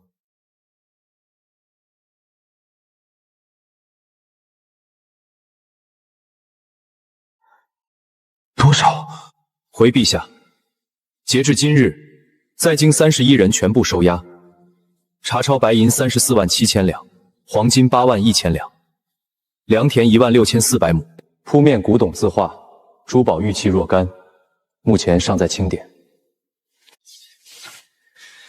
34万7千两白银，朕裁了御膳3道菜，省的那几两银子够他们塞牙缝的。冀州那笔账查到底了？查到了。飓风号的粮食从苏州走运河到通州，在通州转手卖给蒙古商队，蒙古商队走张家口出关，最终进了后金的军粮仓。这条线从崇祯元年秋天开始，到冀州之战前，一共走了17批，合计精米4万8千担，铁料3200斤，棉布1600匹。杀！凡名单上的人，3组以内男丁充军，主犯斩。遵旨。陛下，银子查到了，但有一笔账，奴婢算不清楚。什么账？飓风号的货从苏州出发，过淮安、临清、通州3个超关，每个超关都有税吏，都有巡检。17批货，一批都没被拦过。沿途总共稽首的人，奴婢粗略算了一下，不低于150人。魏督公的意思是，这150号人都要杀？杀不杀是陛下的事，奴婢只管查。但有一件事，奴婢斗胆提醒陛下。说，这150人里头，有43个是技战的军官，包括技战副总兵刘策。刘策，冀州之战是他干什么去了？撤了。皇太极大军压境的时候，赵律教死守冀州4天，刘策手里有12000骑阵兵马，驻杀在3河，距冀州不到60里。4天，一步都没动。陛下，刘策的撤兵令不是他自己下的。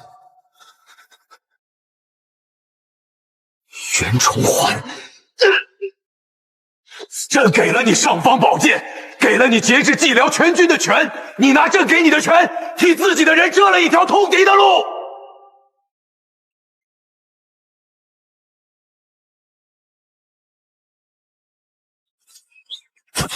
督公，这是什么？土豆。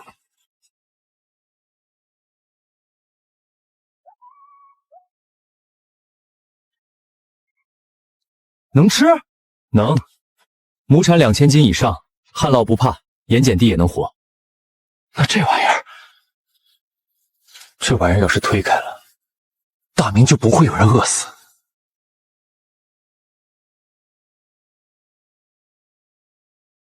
皇太极从喜峰口方向破墙而入，3天之内连下遵化、三屯亭。蓟镇总兵赵帅教率4000人在遵化城外截击，寡不敌众，战死。关宁军呢？袁崇焕呢？他的关宁铁骑在哪儿？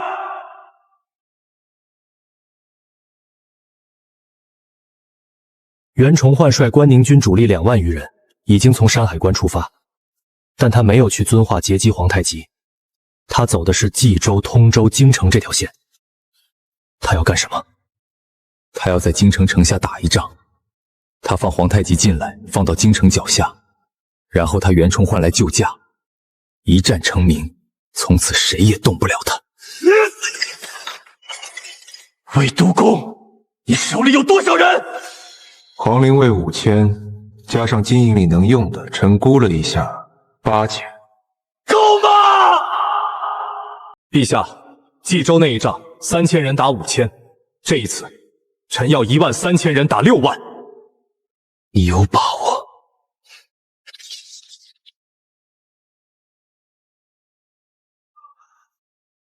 皇太极的前锋抵达北京东面的通州，袁崇焕的关宁军比皇太极晚了半天，抵达北京南面的广渠门外。他上书请求入城休整，崇祯没批；又上书请求面圣，崇祯批了一个字“等”，等的是魏伯当。皇陵卫8000人从凤阳北上，日行80里，7天赶到通州，加上经营5000，合计13000人。督公，这玩意儿出了膛之后能飞300步，落地炸开，碎片覆盖方圆5丈。够了。通州之战打了3天，是第1天就结束了主要战斗，后面2天是追击。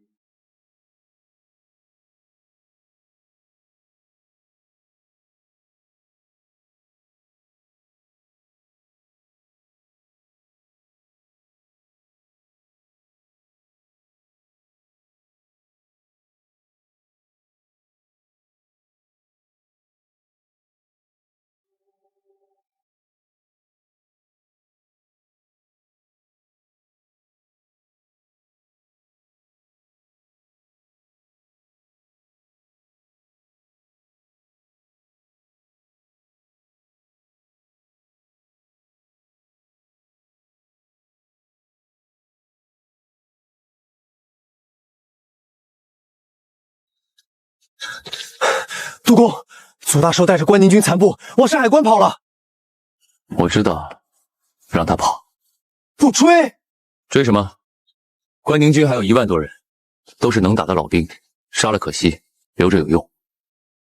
他会回来吗？会，因为他没地方去。山海关的粮仓是空的，后金不会收他，他只有一条路，回来，跪下，听话，给他时间想明白就行。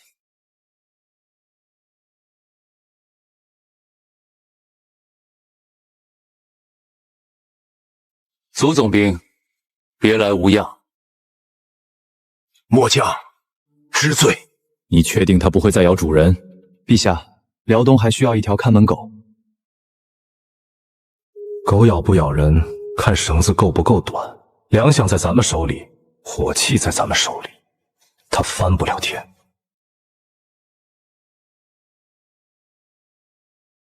禀督公，蓟辽新军完成换装，燧发铳、佛郎机、开花弹全套火器配置，配合关宁军的骑兵，对后金采取守势。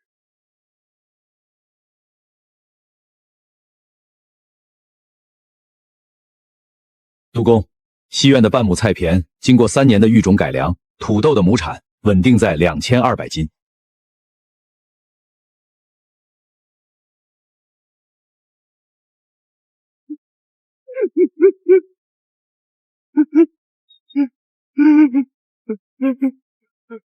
崇祯5年，推广到北直隶8府。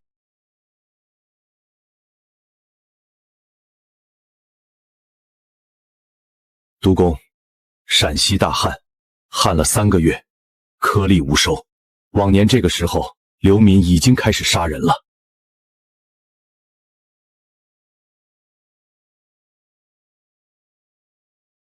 魏督公，奴婢在。这个东西，亩产真有2000斤，昌平示众的数据，户部核过了，最高的一块地2400斤。陕西今年大旱，没有流民作乱，这是你的功劳，奴婢不敢居功，是陛下推行得力。不用跟朕客气。朕问你，这个土豆你从哪儿弄来的种子？3年前派人从吕宋岛带回来的，佛郎地人的船上运的。奴婢觉得此物或可解鸡选之困，便在西院示众了3年。3年前你就在想这件事了？奴婢在冀州的时候就在想了。为什么？打仗能打赢1次2次，但老百姓吃不上饭，打赢了也没用。魏督公，朕有一件事想跟你商量。陛下，请说。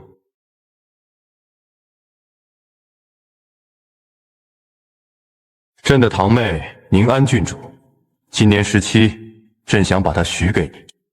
陛下，奴婢是太监。朕知道你是太监，但朕也知道，你手里有5000皇陵卫，有30门佛朗机，有整个江南的税银，还有一颗能让天下人吃饱饭的种子。魏督公，你比朕的任何一个臣子都有用，但你也比朕的任何一个臣子都危险。朕不杀有用的人，但朕也不能让危险的人没有缰绳。你明白吗？奴婢明白。那你……奴婢接旨。好。魏督公，奴婢在。你刚才没问一句郡主长什么样？奴婢不在意长什么样。那你在意什么？奴婢在意陛下的绳子是牵着走，还是勒着脖子？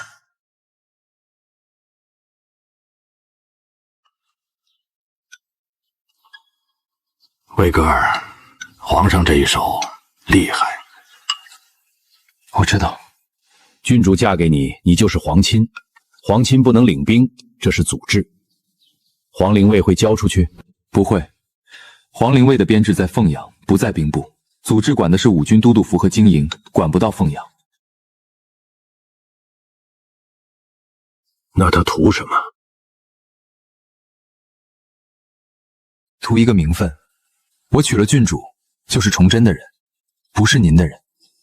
在皇上眼里，我从今以后跟您有了一层隔阂，这层隔阂让他安心，他安心了，咱们才安全。行，你拿主意。爹，粥凉了。不碍事，咱家喝了一辈子凉粥。冀州打仗，魏公公；江南收钱，魏公公；天下种地，魏公公。魏公公，魏公公，大名少不了魏公公。督公，这种话传出去，我知道，崇祯也会听见，所以今天皇上叫我上城墙。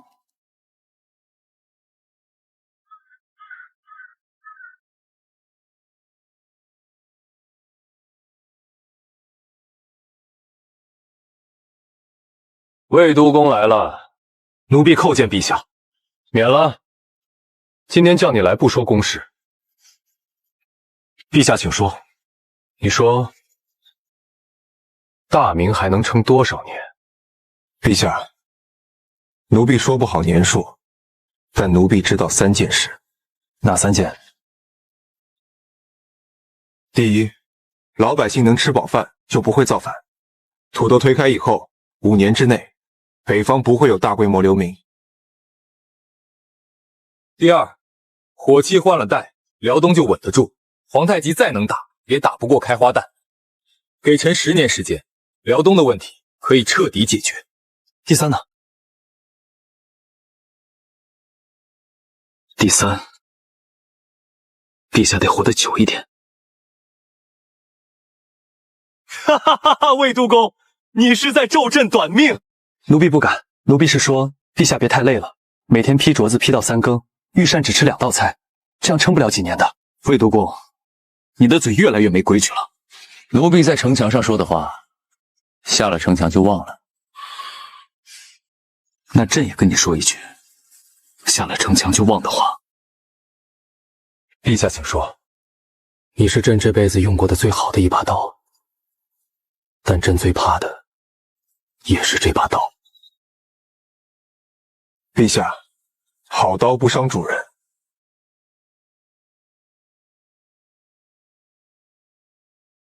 今年的雪比去年大。是，瑞雪兆丰年，明年的土豆应该收成更好。魏督公，郡主说你送了他一筐土豆当聘礼。是。哈哈哈哈哈！他气得把土豆扔了。奴婢回头再送一筐。哈哈哈哈哈！陛下，该回了。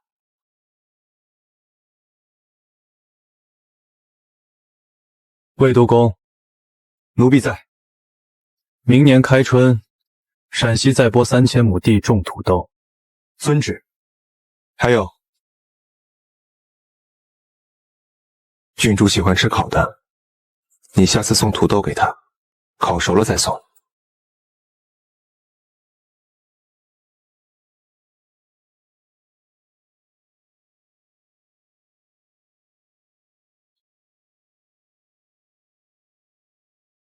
督公，走。去哪儿？回去种地。